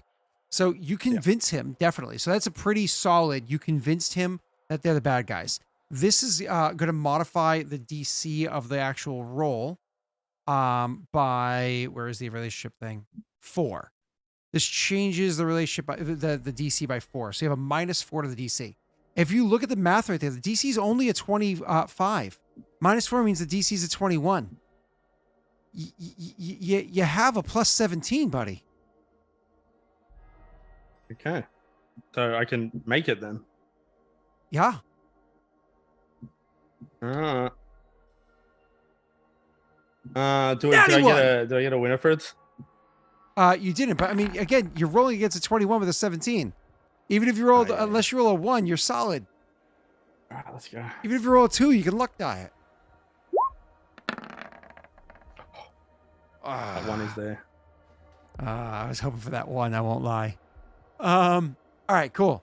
So you beat the DC. Technically speaking, for a diplomacy edict, you technically beat it by 5 or more. Which, unless I'm mistaken, this is when you actually increase the whatchamacallit. Did you pay 1d4 BP? Have somebody in chat roll a 1d4. Joey, do you want to roll 1d4?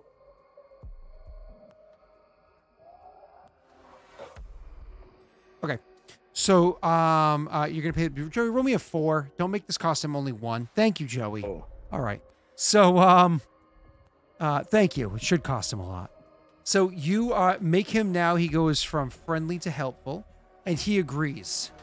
It's about time Zinquin suffers for what they have done. I will send word to the north. I stand behind the Clan Densho and his allies with the accusations that you hold against Zinquin. I hold similar accusations. All of our lives put at risk for Zinquin trying to flail about and grasp some semblance of control in Kijinxi. They're failing. They will fall. And with that, that means that I would say not as of Cell's turn, because that's like too soon, but more like as of Nick's turn, because it's 20 days later. Maybe even a little bit longer. I would say as of Jake's next turn, you guys would be able to freely and openly mobilize troops to the north. Wow. Like, you could actually go. You could actually go and march on Zinquin, and whatever you earn, you earn. Now, understands this: whoever you choose to march, remember it takes time to march there, and you're paying the cost the entire time. So let's put this into perspective. If Jake is able to, you can't even march out of Saigo, I think it's pronounced, because you can't house military there. You have to march out of from Kabe. From Kabe is your closest. So that being said, I don't know how fast your fastest army is, but you know, speed it's like a 2, I think. Wait, no, Well, you might be a probably gonna 1. want to go. No, it's a 1. If it's heavy armor, it'd be 1. You'd go on the roads it's a because that 1. makes Yeah, it 2. obviously. Yeah. You guys are mostly friends with Kagong, so that's probably not an issue. So even just 16 getting to like days. their southern city is 16 hexes. But I think that, you move faster when you're on roads, don't you, Sal? Yeah, I think you'd move probably 2 hexes a day or something like that. Yeah, something like that. So it's going to take you a while even just to get there. But in theory, and you're paying your active cost for whatever army you sent, but in theory, Yeah. they can make a lot of loot. Now, I don't know if Nick would join you or if Cell would join you. I don't know who they would send. I'm busy. Cell, you could even start closer. You can start much closer because you have a tower here. If you send 50 out, you can go I'm preoccupied. like you can go only 8 hexes out. That's if your army can move at least one time 2 hexes, it's only 1 week just to get there, and then it's just war. So, Well, sadly, I have war in 2 months or something close to that, so it's not in the books. yeah, I And am you building unfortunately good quality roads. yeah, but you're not building all the way this way, are you? No, Yeah, not yet. At because least. you can't afford that yet. Yeah, Well, it's you only have 3. war. You have BP. war coming. Though I won't Yeah. lie, if a war's coming to your borders and you want somebody to come help you from behind, maybe building a road would be assisting. You know? Well, I mean, it's only 3 BP, so I could do it. Okay. But it wouldn't do much overall. So, I think upgrading the highways is not actually that big of a game. I imagine Varix would then invite the other 2 clan leaders. This is Cell and Nick's clan leaders into the war room to discuss the details with them. Yeah. Nick, I think your plan on planes can travel 3 a day. I think yours can. The mounted ones, right? Yeah. Nick's quick. can travel quite far, yeah. Once more with feeling. All of my cavalry units are currently deployed in another campaign. I have to train my elite squad, but I do have a contingent of 100 archers Once more available. with feeling. It'd take him only Yeah. 7 days to get there if he went that way. The other ones are in Mamasu. If they returned, Once more with feeling. they would, in theory, they could just come in straight over here, you know? But either way, let me shut up so you guys can do that. Yeah, Once so more with feeling. shortly after, you would have been privy to the attempted assassination, and you just welcome into like. They would the have been there war room, more or watching it. less. Yeah. So not long after it, really, after I've had this conversation with the Viper, you're welcomed into the war room, and it's Varix and the Viper there, and he just Varix looks at you both and says, "We have everything we need to move against Zin Quinn. I have well documented evidence that Zin Quinn has tried another assassination attempt against our friend here. Man Mosu stands with us. Densho will be sending troops to combat Man Mosu directly. If either of you would like to send a contingent of your own, it is wholly your choice. But Zin Quinn will now be a free-for-all. All right, so I have a suggestion here. A hard crazy. pivot from what your previous plan was. You're crazy. No longer go after Throne. Your next kingdom turn, which I think you're next, you literally grab this hex here and this hex here, and potentially if you want 3, either the hill or this one here, and you instantly open up a diplomatic edict with Kagong. You instantly go in here and you open up the diplomatic edict with Kagong and try to take Kagong as yours. In doing so, in taking Kagong for your benefit, one, it Crazy. removes a red circle off of the map. 2, it expands your clan greatly in a way that what's he going to do, right? You took it when and while you can. And 3, it does mean now you're just a stone's throw away from expanding into. You could, in theory, do This is dumb crazy as fuck. expanse. This is No, stupid. You can do this huge expanse That's up so into this stupid. region over here. Why is it stupid? Because that's spreading the nation way too thin. So you're spreading it thin, but then you just, after you're done grabbing out, like let's say even just say out to here, right? And so you have kind of like this area But this is, belongs to you, right? Then you just start grabbing downwards, grab into these planes and make your way towards these yeah, mountains. and then what? He attacks me because now I'm too much of Kajiksi. He doesn't want this cancerous sore to leave the nation. Or he respects you because of how you just went in there and you were like, Fuck.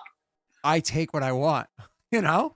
Fuck Like it. you want All to, right. I'm Karak. You know, I'm just saying you have two ways that you could go, buddy. You're like, I'm staring at a mountain of giants or fields of failing fire. nation. Fuck. You know By the way, what? so Jake, you say if I either might of you do it. want to come on, I'm just posing a suggestion. It wasn't crafted by me. It was crafted by all of your attempts over the course of the entire campaign from session 1. So anyways, Jake, back to you. You say, if either of you want to blah, blah, blah, I don't know how you delivered that line to allow them to say it again so they can respond. I don't remember what I said, but I'm suffering he, greatly. more or less, it will end. It will, say the time for Zin Queen's end has come. That gives me an idea. I'll need time to think, but my troops may march.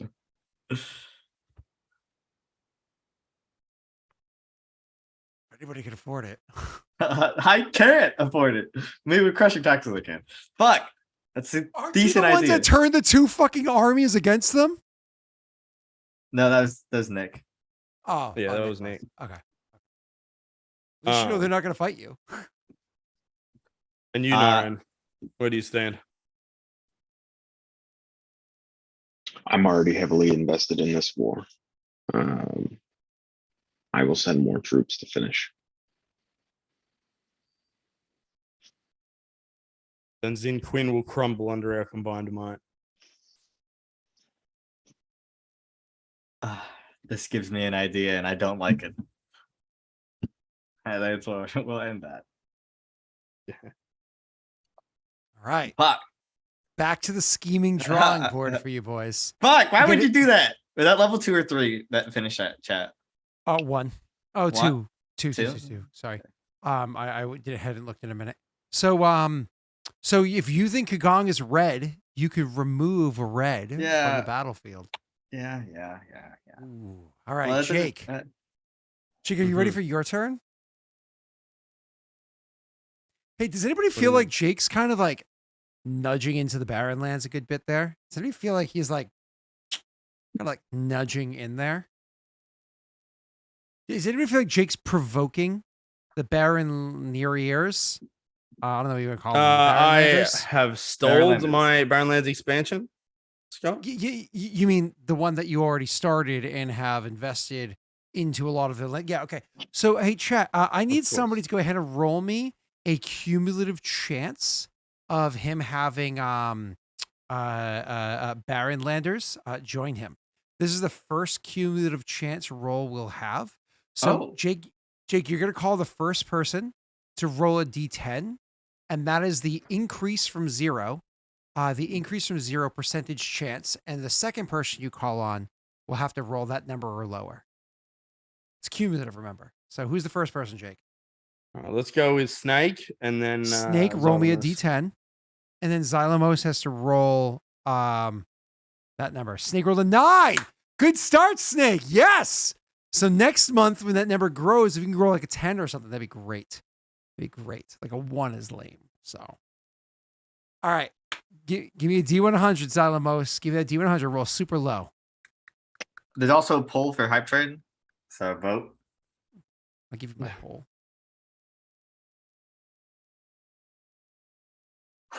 Wait. That's in the range, right? Yeah. Mhm. That's good or bad? I'm scared. That no, I that have means no the idea. Baronlands attack. Oh, I thought you said join your clan. So No. He's invading their lands. People of the Baronlands are now going to attack at him. well, So- not unlucky, Jake. Yep. I'd run out somewhere. So we'll handle this at the start of Jake's next turn, prior to him rolling for his stability check. will have this all resolved beforehand. So I don't know if he has any armies active. I think they're all on reserve, aren't they? Yeah, but how do you turn them active? You Isn't that just activate them. react? It, Yeah, that's it, it happens. Isn't that It's like yeah. free. It's like a free action, I would say, on the kingdom sense. Well, no, if you have an active army, you have a cost that you pay. But if they attack a hex where your army is, they're fully active for yeah. defending that hex. But the other hexes, they're not. So I'm going to start attacking your hexes in the south because the Barren Land orcs don't like your being there. The good news is there's a ton of them that come up. The bad news is you don't have anything defending your border. Your border is undefended. I do have troops stationed in the fort. So that fort actually gives you 2 hex visibility and defense for whoever's stationed in the fort. That's actually one of the Nice. benefits of having those locations.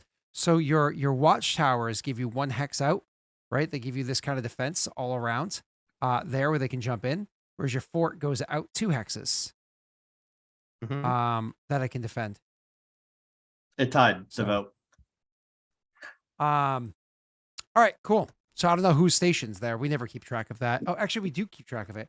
If you go to Den Show and you go to armies, it shows where they're supposed to be stationed. You're supposed to name Urzog's charges for unnamed. Boom. There you go. You only have 1 fort, right, Jake? Yep. So I guess he has 200 soldiers set there. So he'll be able to defend it without having to activate them because they're in a strategically placed location. So Cool. The vote. The hype train ended in tie. What do we do that? Do we roll dice? um Let chat roll Good- D100s. good We pick question. representatives. Whoever rolls higher gets it. if you guys tied, I think Nick should get it instead. No. Listen, all right. Nick already gets like 80% of the hype trains. What do you mean? That's not even it. I'm accurate. Have you tried being more likable? No, I haven't. I'll Nick- pass on that. Nick, It's do part me a of my channel. favor. I don't know if what's easier for you, DM me or text me You can't use it. a number between 1 and 100, and we'll have both of them roll a D100. Whoever's closer gets it. That's a fun, different way.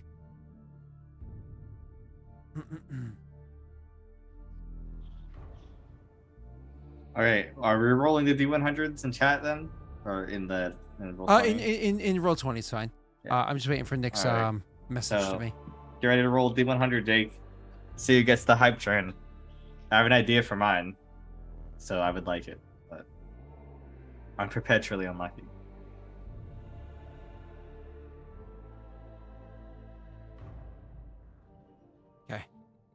All right, boys, I have a number for you.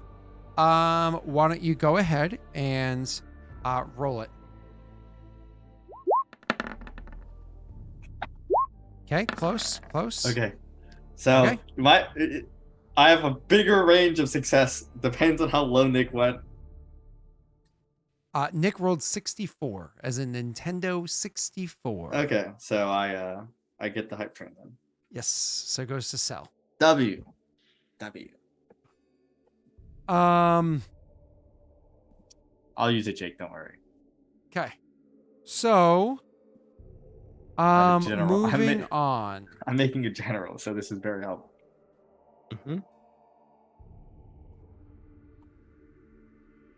Um.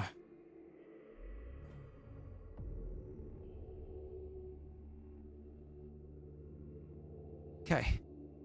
Let's What? It's 64. I can show you the 64. Hold on. Let me just make sure. Um.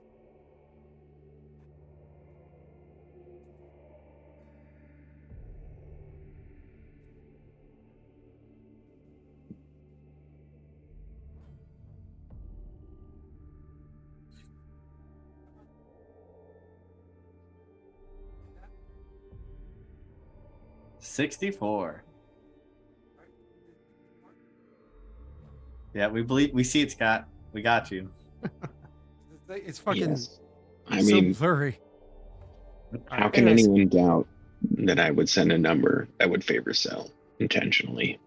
It wouldn't be intentional, obviously. Back to the game, Jake. So I will have that handled at the beginning of your next kingdom turn. So have me get that army ready to attack you. If they attack within 2 blocks of your fort or within 1 block of your towers, you are defended. Fun fact, I believe you strategically set up all of your spots. I think you literally have 1 or 2 spots that aren't defended right now along that whole border. Almost like you planned for this. So you should be pretty solid there. Moving on. So with that event aside, you also had a random event we had to deal with. Was there one other one? Oh, yes. A representative of the North comes south. Is a tax collector. Comes in. Warlord. Sorry, so it tells you that they're seeking your attention, so on and so forth. You, of course, let them in at a time that's convenient for you, so on and so forth. So when they come in, and they give the appropriate bow, so on and so forth. Warlord Verix of Clan Densho, the Ashenorg. It is an honor to be in your presence, and I thank you for granting me an audience with you. Of course. What can we do for the North?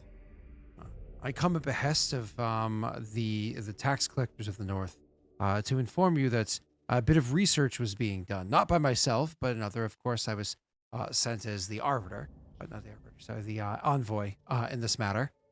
Immediately showing like a degree of like, as the envoy in this matter, to inform you that in poring over the numbers, we see that the amount of tax that's being delivered by your clan seems to be, well, incorrect.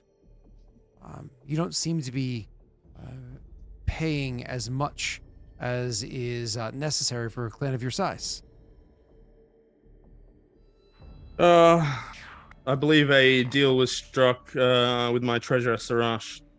She should probably be here for these conversations. I wish not to divert your attentions from the important matters that you handle, and those who deserve to be killed by your mighty axe. I come to seek attention of your treasurer and to pore over the details with them to see how it is meant to play out. Of course, I'll have Sarash meet you at once. It's an advisor task with Sarash to prove that you're not supposed to be paying more money. Give me 1 second.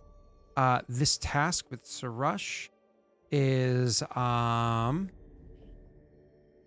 we go. This task with Sarash is only hard. It's not a particularly difficult task. Sorry, I said hard. I meant challenging. It's only challenging because the North is just challenging in general. They're not like overbearing by any stretch of the imagination. By sheer coincidence, Sarash happens to have a +10. Her focus is negotiation, which gives her a 2. And economy, you have a +2 from anyways. So you're rolling with a +14 against a DC of 16. Literally don't roll a 1 and you succeed. Roll a 1 and you fail.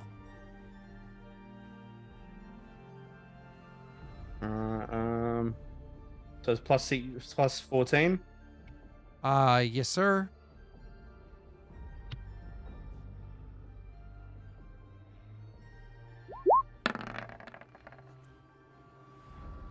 Okay. So you beat it by how much? 8? Yeah. After they go to leave, they thank you for the amount of time that you spent with this, so on and so forth. They like show their honorifics of respect, and they leave. Sarash informs you that in fact they were correct. Your books were wrong, but not for the reason that you thought they were. They were wrong because money was being spent in incorrect ways and being hidden away in incorrect ways. You accidentally stumbled across more BP than was there prior. You can go ahead and roll me a D3. Somebody in chat can roll a D3 for you for uncovered BP. Exploding? No, I'm joking. Let's go with Steve. No, if Nick beats this roll with a critical success, he will have exploding BP because he's the one with the most tax affecting him. Hey, 3! You almost got back your fucking diplomacy edict. So, Thanks, Steve. Sounds like I'm gonna need it for next kingdom roll. Sel and Nick will have this same roll. Though different. I paid for Numbers. the what do you call it? The jewel to handle that shit, right? Correct. Yep. So I don't And even so- have to roll, right? It's just So like you literally tell auto us that succeed. you can just pass it off. yeah. Yep. Because that's the whole point was that they would basically auto succeed you. But we'll worry about that when we get to your turn. Cool. All right, Jake, that was number 2, and I think that's all I have. You have nothing ongoing in your clan, do you? No. Then you are done. I will finish you off with your random event. You can finish me off, Scott. Oh, Pinky? All right. So normal 1 to 75 is an event. He Joey, was go being ahead and roll, visited by a please. devil hunter? Yeah. The person that visited Kushibashi and was asking if they've seen any Jesus. Oh, yes, the old orc guy. Yeah. I do have an event. Let's make it a bad one, baby. Oh, wait, aren't you the only one that can make your events better? He has I can make them advantage. better, but as in like I can choose between 2 events. Yeah, that sounds like make it better. Well, you get to either pick the better of 2 options or the least bad of 2 bad options. That's the better of 2 options across the board. Who's rolling it through, sir? Joey can roll it through. Okay, Joey, give me a D100, baby. Go super high. Roll like crazy high. Give me like a 99. That's not super high. That's a beneficial settlement event. As for which settlement it is how it's going to Beautiful. play out. Give me 2 seconds. You're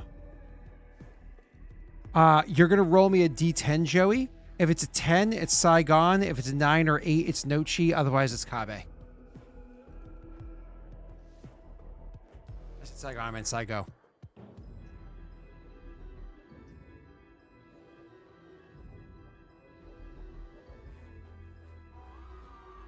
Okay, 9. That means it's Nochi. So let's do a beneficial kingdom event for Nochi. Go ahead and roll me D100 again, sir. Technically, you have to roll it 2 times. So Joey roll 1 and Steve roll 1 for me, please.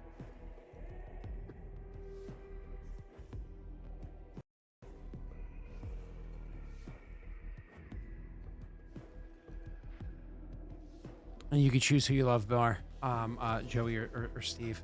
So you have a 35 or a 74. Let me read these to you because this 65 came in afterwards. So 35 or 74. 35 is Justice Prevails. That's funny, considering what just transpired. And 74 is Unexpected Find. Let's see what those are, sir. Justice Prevails and Unexpected Find. Where's Unexpected Find? Justice Prevails is...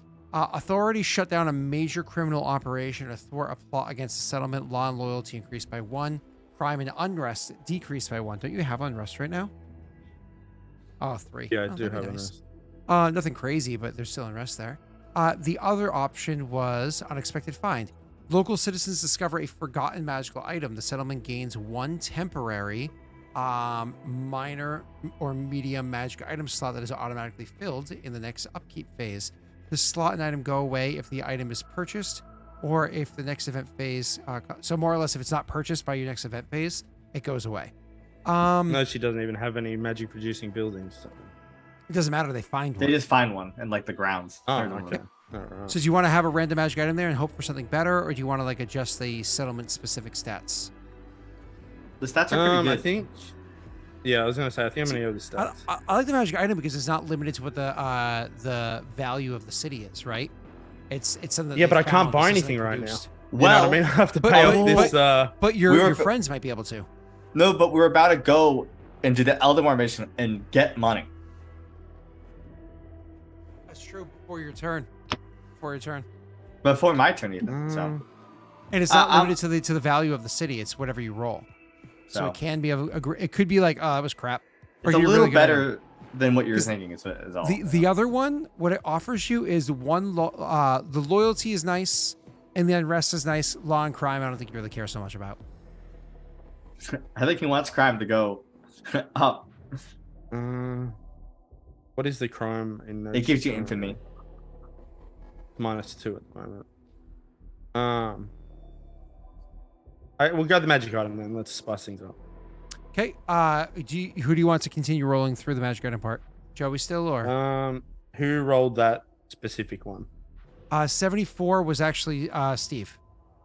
Yeah, well, Steve can. Steve, roll that one. D100, if you roll above a 70, it's a medium item. If you roll below that, it's a minor item. So please roll high on this one. You narrowly missed it. Sorry. Is it 60? Is it 65? 60, no, well, it's 71 would have been. Anyways, unlikely. so that's a minor magic item, but let's find out what this kind of magic item is. So, it could still be something really good. Steve, go ahead and roll me a D100.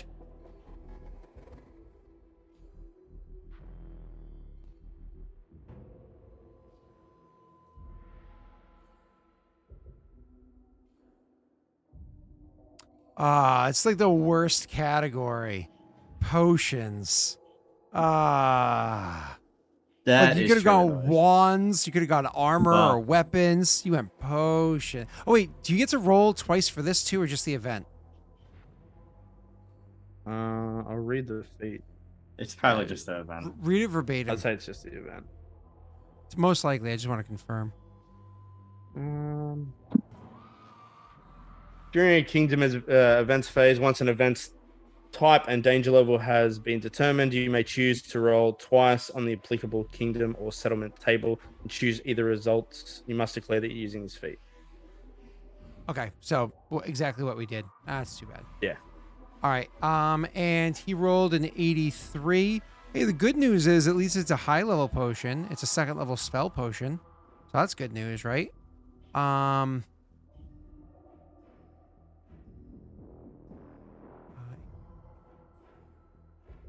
Ooh, it's actually a really good potion. It's a potion of lesser restoration. Like we all know especially after Inclame, we all know the value. Yeah, lesser rest is pretty good. So what is it? 300? They are valued at 300 Second gold level, I pieces. think. Yeah. Yeah, I'm just gonna buy it. Cool. You just buy it outright. Cool. Yeah. Can't get around how fucking beneficial that is. All right. Cool. Yeah. I think that finishes out all of your stuff. I think we're done for you. Yeah, we're done. Who's after him? Is Cell next? Yeah, but I think next session we're gonna do some exploration into Eldamar. For Nick's thing. So Nick, are we next session going into Eldamar, or did you want to, like, I'm not sure if this is something that you're running into immediately with your kingdom. So we were doing this more or less September 19th, or are we looking to do this closer to September 26th or October 3rd?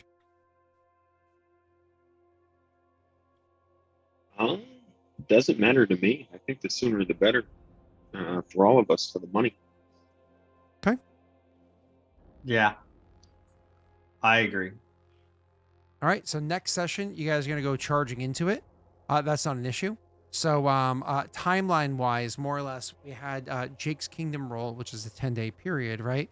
Jake's Kingdom roll would have been all this happening. And after all the diplomatic edict and whatnot's done, more or less he goes, now that we've talked, we fight.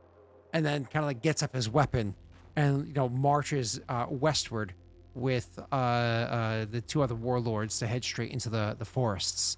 So kind of like what's going on while you're in the forests, we can bang out Cell's turn during that.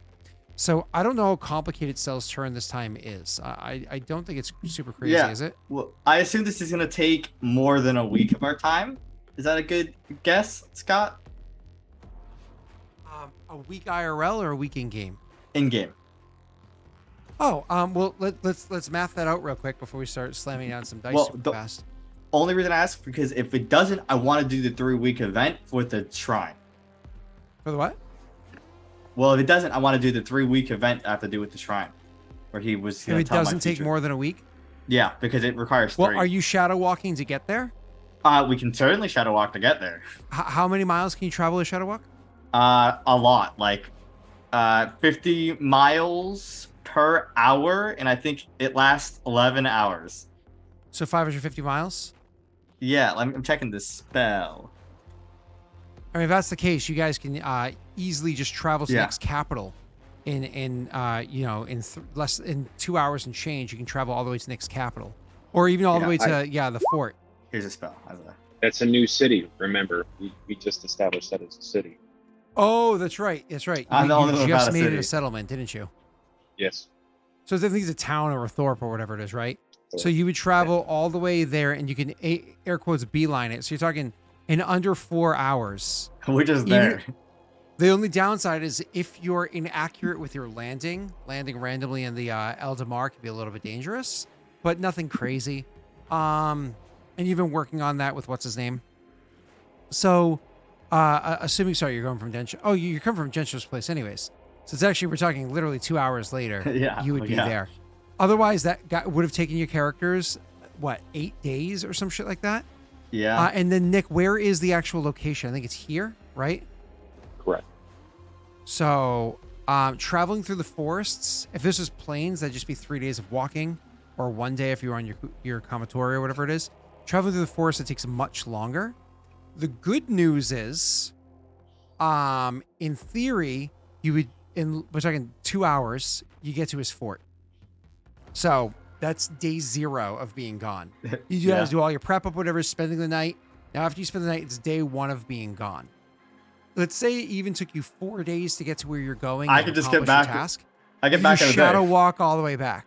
Yeah, true. All right. Well, I'm not worried You about would- them. I think they You can do would it. literally shadow walk them from here all the way back to, say, here. All the way back to here, back to where they were, and then spend the night resting. And then I'll just shadow walk back home. Or even to here and then shadow walk back home.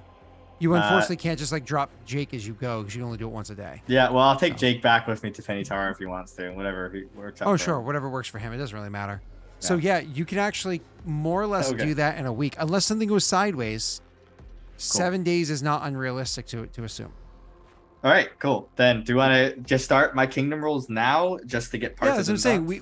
done? We got cool. 15 minutes. Let's see how much of your kingdom rolls we can bang out in 15 minutes. Give me 2 seconds to set something up. As you get your shit pulled up. It's funny. I see 2 cells. I hate Scott's idea, but also it's a good one, so I might do it. Which idea? The fucking Zinquin one. I hate it, Yeah. but it's good. Well, the thing is again, that's not something I had planned for. Not at all. I had to think about it. But now that Should I roll now that stability? you're it kind of gives you an extra option instead of being just constantly stuck between that rock and that hard place. Sorry, I'm just trying to set you up, sir. Because I think I can become friends with the route eventually. Well, I know that's what you prefer to do. You just feel like your hands are tied. Well, because I don't have a lot I of still would love options. to see you. I would still love to see you smash against the Throne and potentially die. Like that's fun too. But beating Zinquin's a lot more fun. I agree that that's more fun just for. I closure don't from the feel beginning. bad about defeating Zinquin. I feel bad about beating up their own. Okay, here we go. All right, stability, and we're rolling. Yeah, do you have unrest? No, No. cool. This is money. Once more I don't really need to roll, but I'll roll anyway. Yeah, you do always have to roll. Cool. You gain 1 BP, bring your 42 to a 43. Next up is pay consumption. Your consumption is 0, not plus, not minus, so it just stays flat. Next up, you're gonna fill magic item slots. Go to Wait. Tower Roof first. Is that Royal Enforcer? Is that before or after? Oh, Royal Enforcer is after the magic item slot. Cool. I wasn't So- sure. I didn't want to skip it. I need to do it. You're good, bro. You're good. I know why. So next up, magic item slot. Diesel shot. Roll me a D100, please. Diesel shot. Exclamation point. D100. Enter I have a lot or of slots. return. Yeah, you do, baby. Yeah, they're all in Penny Tower too. So I have 1. Giving you 10, 9, 8, 7, 6. Roz, you're up. 5, 4, 3, 2. Roz, go ahead and roll me that D100.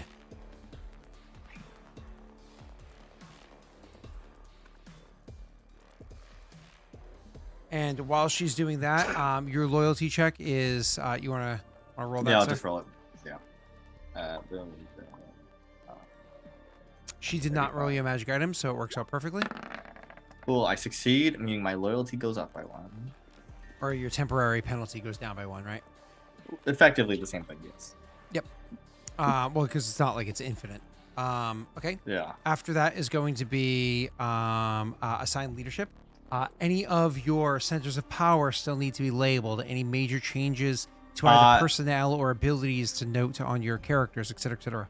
Sadly, Lenny's tower gets built on the building phase, so I can't do it till next turn. But so no, nothing's changing. Lenny's what on the building phase? His caster tower gets finished this turn. Oh, okay. So you're not doing anything Yeah. else. Okay, cool. I can't assign him to it yet, right? Because it's not done. No, it'd have to be the next one. Oh, no. Okay. You've already assigned If it. it has It's- if it has 1 month and it ticks down now, so you completed it, it yeah, counts. As I you give it having to you right away. I Yeah. don't want to. I Cool. don't want to. Yeah, I'm not supposed to penalize you. It's just if you hadn't done yet, I'm not Yeah. giving it to you Cool. right away. I'm making you wait, right? Yeah. It's also I'll just a apply reminder it. for me. I'll apply it when the caster tower gets went during the building phase. Yep, we'll get to that in a second. Claim hexes. Are there any hexes you want to claim or abandon? Oh no, yeah.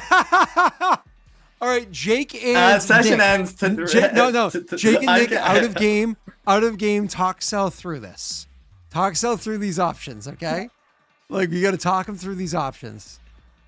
What's your advice? Do you have questions? Do you understand the conversation? Chat. What's your opinions? Let's talk this out. I have no idea what we're talking about right now. So just do it. So explain it to Jake so he knows what the hell we're talking about. War between Tyrannus and Quinn. Do I become a cancer scourge upon Kajinxi and own like this shit? Yes. That's so Yes. ugly. Yeah, it's the better option. I don't know how much training. Yeah. I don't know how much training costs. 3 BP. Fuck it. Whatever. I don't care. I'm done. But have you got to connect to Kagong now? Is that what you're doing? Yes. All right. Double Scott, I connect claim. to Kagong. I claim all. Yes. I claim these 3 hexes. What is your relationship with Kagong right now?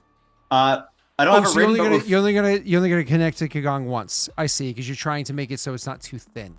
Yes. You know what's funny is you're going for those hexes. I'm surprised you didn't go for these ones. Because that makes this a linchpin for 3 hexes. Fair. Good call. Good call. Yep. Oh, Understood. Only 1 hex is on a linchpin in my case now. so Yeah. we got to link the rivers. Oh, that might be hard, but we could try. Fuck. Are you building farms on any of those right Yeah, now? Like while I'm yeah. That's 2 per. So it's a 6. So on two farms, right? Yeah. So that's 6. Not 3. And No, 5. no. Not 3. Because one's Yeah, a hill. 2. Yeah, 2 farms. Yeah. So Okay. it's 3 for each plains with farm, and then 1 for the hill. Okay. So it's 6 plus 3 1. for so each 7. plains. I think it was Jake charging Jake only 2. No, plains is 1, farm is 2. Yeah. Oh, okay. Never mind. Okay, I gotcha. Yeah. 1, So 2, 3, 7. 4, 5, 6, 7. Yep. Okay. We good. So you added those I'm adding farms them on there and now. everything, So and those 1 the hill, 1 hill and 3 plains. 27 plains. Yep. And 21 farms. Okay. I'm at so 40. I'm 10 hexes away from becoming, or 11 hexes away from becoming the next size category. Yes. Uh, which is huge. a big thing. Like if you take that, you would be the first clan. Well, no, you're not the first clan. Other clans just, get knocked back in their place. But either way. Oh, I hate my life. If there was a time to do it though, when you know a war is coming, I don't know. All right. So 65, and your consumption's still -1. Yeah. So any other farms you can or want to build, because if you're about to start mobilizing troops, having less consumption is always better. Is there any way that you can make your consumption better right now? I have nothing. There's no You have farms everywhere? all my plans have farms. Every single last one of them. And 1 hill has a farm too. Okay. So that's you claimed 3 hexes. You built Yeah. 2 terrain improvements. Any other terrain improvements? No. No other terrain improvements? No. Okay. Buildings. Let's go over that real quick. We're gonna start in Fenitaru. So in Fenitaru, you're paying 6 BP 10. for your military academy. It's not quite done yet. Castle Tower's done. Yep. Go ahead. So that's Finish 10 that one off. BP. Your granary is what? 1 more month? Oh, there's a granary, isn't there? In Skull? Yeah. So 2 months. 2 months. No, it's Fenitaru. Oh, Oh Fenny no, Tower. never mind. Nope. I'm mistaken. Yeah, That's yeah, how many you're- you have saved in there. Yeah. A free monument gets built in Ariyoki. Okay. You want to go ahead and I'll add the monument down below by adding +1. Cool. I'm gonna add the Caster's Tower to Fenitaru. And then we'll adjust the caster's tower in a second. Yeah. Skull. what's- Anything changing in Skull? Nope. You hate Skull. No, I'm gonna spend how much? The 1 BP it is to repair the wall. What? Oh, in Skull. Yeah. Yes. 1 BP to repair the wall, sir. So there you go. Wall's prepared. Okay. Yay. All right. Going to Fenitaru, you said you added the caster's tower.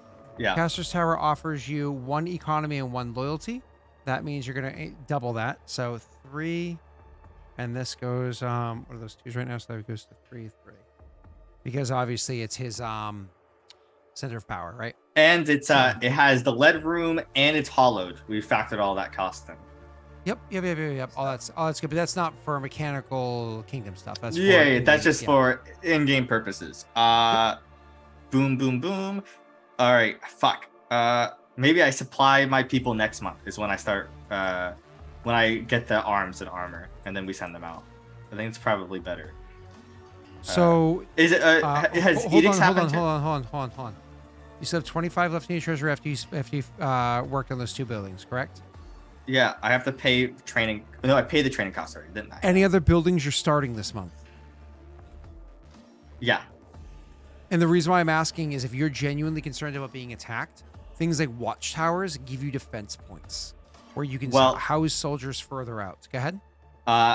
So we're gonna build some stuff in Ariyoki. Okay, Ariyoki then. Let's go to Ariyoki. I want to get it to town, and I can leave it there. I need to at least build 1 building per month in Ariyoki because the guy, how much BP is it? It's 25. Is it 25% off? No, it's 50. It's 1 BP off every month. I think it is, right? No, was it more than that? Or is it 2 BP? I think it 2 might have BP been off? 2. Yeah, 2 Yeah, it sounds is about 2. right. Yep. So 2 plus 4 plus 4 is 8 plus 2 is 10. Huh? So I'm building graveyard house and dance hall. Okay, so to be clear, any of those have any discounts or anything like that, or no? Not in this place. So graveyard house and dance hall increases unrest by 1, but house decreases it by 1, right? No, monument decreases by 1. But doesn't the house decrease by 1 as well? No, I don't think so. I think a house is just a house. Are you positive? I'm not positive. No, but either way, the monument does it too, so it doesn't particularly matter. A house decreases unrest. Okay. It does, So- right? So the reason why I'm Yeah. asking, Cell, is because you currently have an unrest of House is 0, minus yeah? 1 unrest. Yeah. So how much is a library each month? Is it more worth it? It's- You need the house for the dance hall. Yeah. Oh, I get it. Okay, never mind. So 3 houses, dance hall, which is more like a mini theater, and a graveyard. Okay. And then a Spend the BP for that. second monastery. I spent all the BP already. A second monastery? No, monument, and I already adjusted it. Yeah. Oh, you're right. You Yeah, did. so monastery goes back to 1. Yeah. So you already added the dance hall, and the other 2 things, the house Yeah. and the. 1, 2, 3, 4, 5, 6, 7, 8, 9, Graveyard. 10. 4. I don't see a 5, graveyard 6. in there, buddy. I see granary in there. Because it auto-filled incorrectly. It's 2 different things. There you go. Kingdom stats are looking pretty solid. I mean, and this bit, I think that puts me at 13, which means this is now a town. is it really? Yeah. So let's double count that. Oh, I built 1, that. 2, 3, 4, 5, 6, 7, 8, 9, 10, 11, 12, 13. Yeah. Which means my It's a town population now. is nearly 15,000 people. That's awesome. And Once your I'm a base city, I value will went up have. for this building too, which is nice. Once Yeah, your well, foundry and smithy and tannery will show up, their base value will go up there too. So yeah. cool. Fuck. What's next? All right, after that, sir, is going to be wow, we're actually flying through this pretty quickly. After that is going to be any create armies. This is when you're going to be buying the ship for their army, actually formulating them, training them, expanding them. Training is complete. Anything pertaining to your armies that isn't, I am recruiting. Anything you're doing. Yeah, I've already finished all recruiting. I'm done with that. My armies are all set up. I'm not worried about the recruiting part right now. I'm worried about all the other stuff. What do you got? So I need to pull up a book. And then you might want to save 1d4 BP to start your diplomacy edict. Yeah, can you minus 3 BP off my sheet? Yep. Why? Atelia. Oh, ha ha ha ha. Oh, that's gonna be next session. We're gonna take care of that situation. Then we'll jump Well, into because I don't next know session. yet when she's taking this money, so that's why it's happening. Because obviously, if I knew what happens right away, there'd be more conversation on that before she gets her money. Okay, so She only has 3 in the bank right now because she overspent last time. So, to get so I'm gonna just run this through. 1 BP to get shields on my 200 people. Is that because they already had? They already have shields, so I'm paying normal cost. Yep. 1 I wrote this BP last time. for ranged weapons. Heavy armor is the expensive one. 4 BP 4 or 8. Yeah. for superior weapons, and then we can get the heavy armor next turn. Okay. So you have everything except they currently do not count as having a heavy armor because you can't afford it yet. Okay. Cool. Yeah. Awesome. Anything? So, are you done with army stuff? Yeah, I'll give the other troops all their equipment next turn. Edicts. Are you doing the tax? Yeah, it's a loyalty check to jump 2 steps. Your loyalty check to jump 2 steps. Yep, absolutely, sir. It's a loyalty check granted with a penalty, but the penalty is penalty? -10, and you're fine as long as you don't roll a natty 1. Yeah, well, my loyalty is a 79 now, so.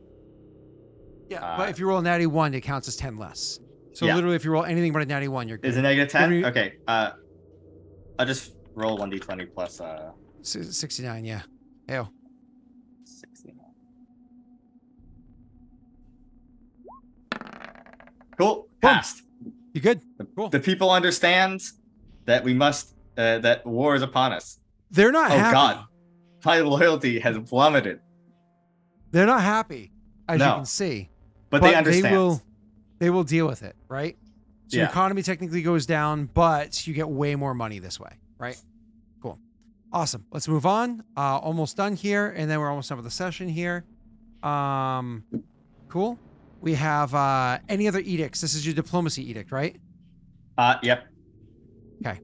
So for your diplomacy edict, we can actually start next session with the diplomacy edict, income, events, and then we'll go into Nick's you guys traveling into the forests, right? So that'll be next session is your diplomacy edict, so you can have the math for that already plotted out because that's going to take a couple of minutes, and we don't want to overrun time just doing math and whatnot. Yeah. Wait, wasn't he? Weren't you building roads? I think he built all of them that he was supposed to, right? Oh no, I Did- have one did more. you build the roads? I have You one. have to build one more. So what is Yeah. that? 2 more BP? No, it's in that mountain. I may subtract the superior weapon to get that next time. I always forget about this because it's not. If I can remember, kingdom terrain improvements, mountains, road is 4. So instead of getting superior weapons, I built the last highway into Fenitaro. Okay, same price. Yeah, they're 4. They're both 4. So Okay, cool. Then so next time again, diplomacy edict, monies, events, which you don't have many events, do you? no, I don't think so. Nothing's Well, continuous for you? there's one thing if we want to talk with Well, there is some events. We might want to do those events after the expedition. Yeah, you're saying more or less like we could do the simple stuff first, and then we can save the complicated stuff for afterwards, so we don't eat away at the time that we have for them. Cool. Yeah. That makes sense, because if we're gonna go on an adventure, we want to do it while Nick is still awake. Yeah. That makes Because sense. All right. I got the Lenny thing with Jake, which now we have the tower. We can talk in there safely, and then I have the other dude thing. So there's two things that we're gonna take some time. Well, I know one of the things Britt said, if I'm transitioning my hours to earlier, then one of the rules is that I must actually go to bed within an hour of the end stream time. So if I'm ending at midnight moving forward, I actually have to be in bed by 1 a.m. With the one exception being LI for the next 2 weeks, because I'm currently starting a new campaign, and that always eats up more time when you start a new campaign. It takes time after the session's over of collaborating with the PCs that because we usually hop on the call, and like not even 10 minutes later, we're live, unless we're waiting for one particular person that's running late. Right? So, and then we'll stay chatting for like 2 or 3 hours afterwards if we're collaborating for stuff. All right, cool. Let's end the session. Jake, Nick, Sel, anything you care to say? Anything you want to add on? Anything exciting happening? No, I don't think so. I'm living life, and it's hard. I have no idea what I'm doing for my birthday. It's a week from Friday.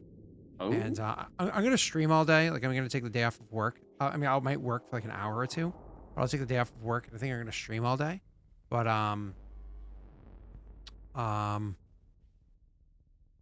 yeah. You want to split a sushi boat?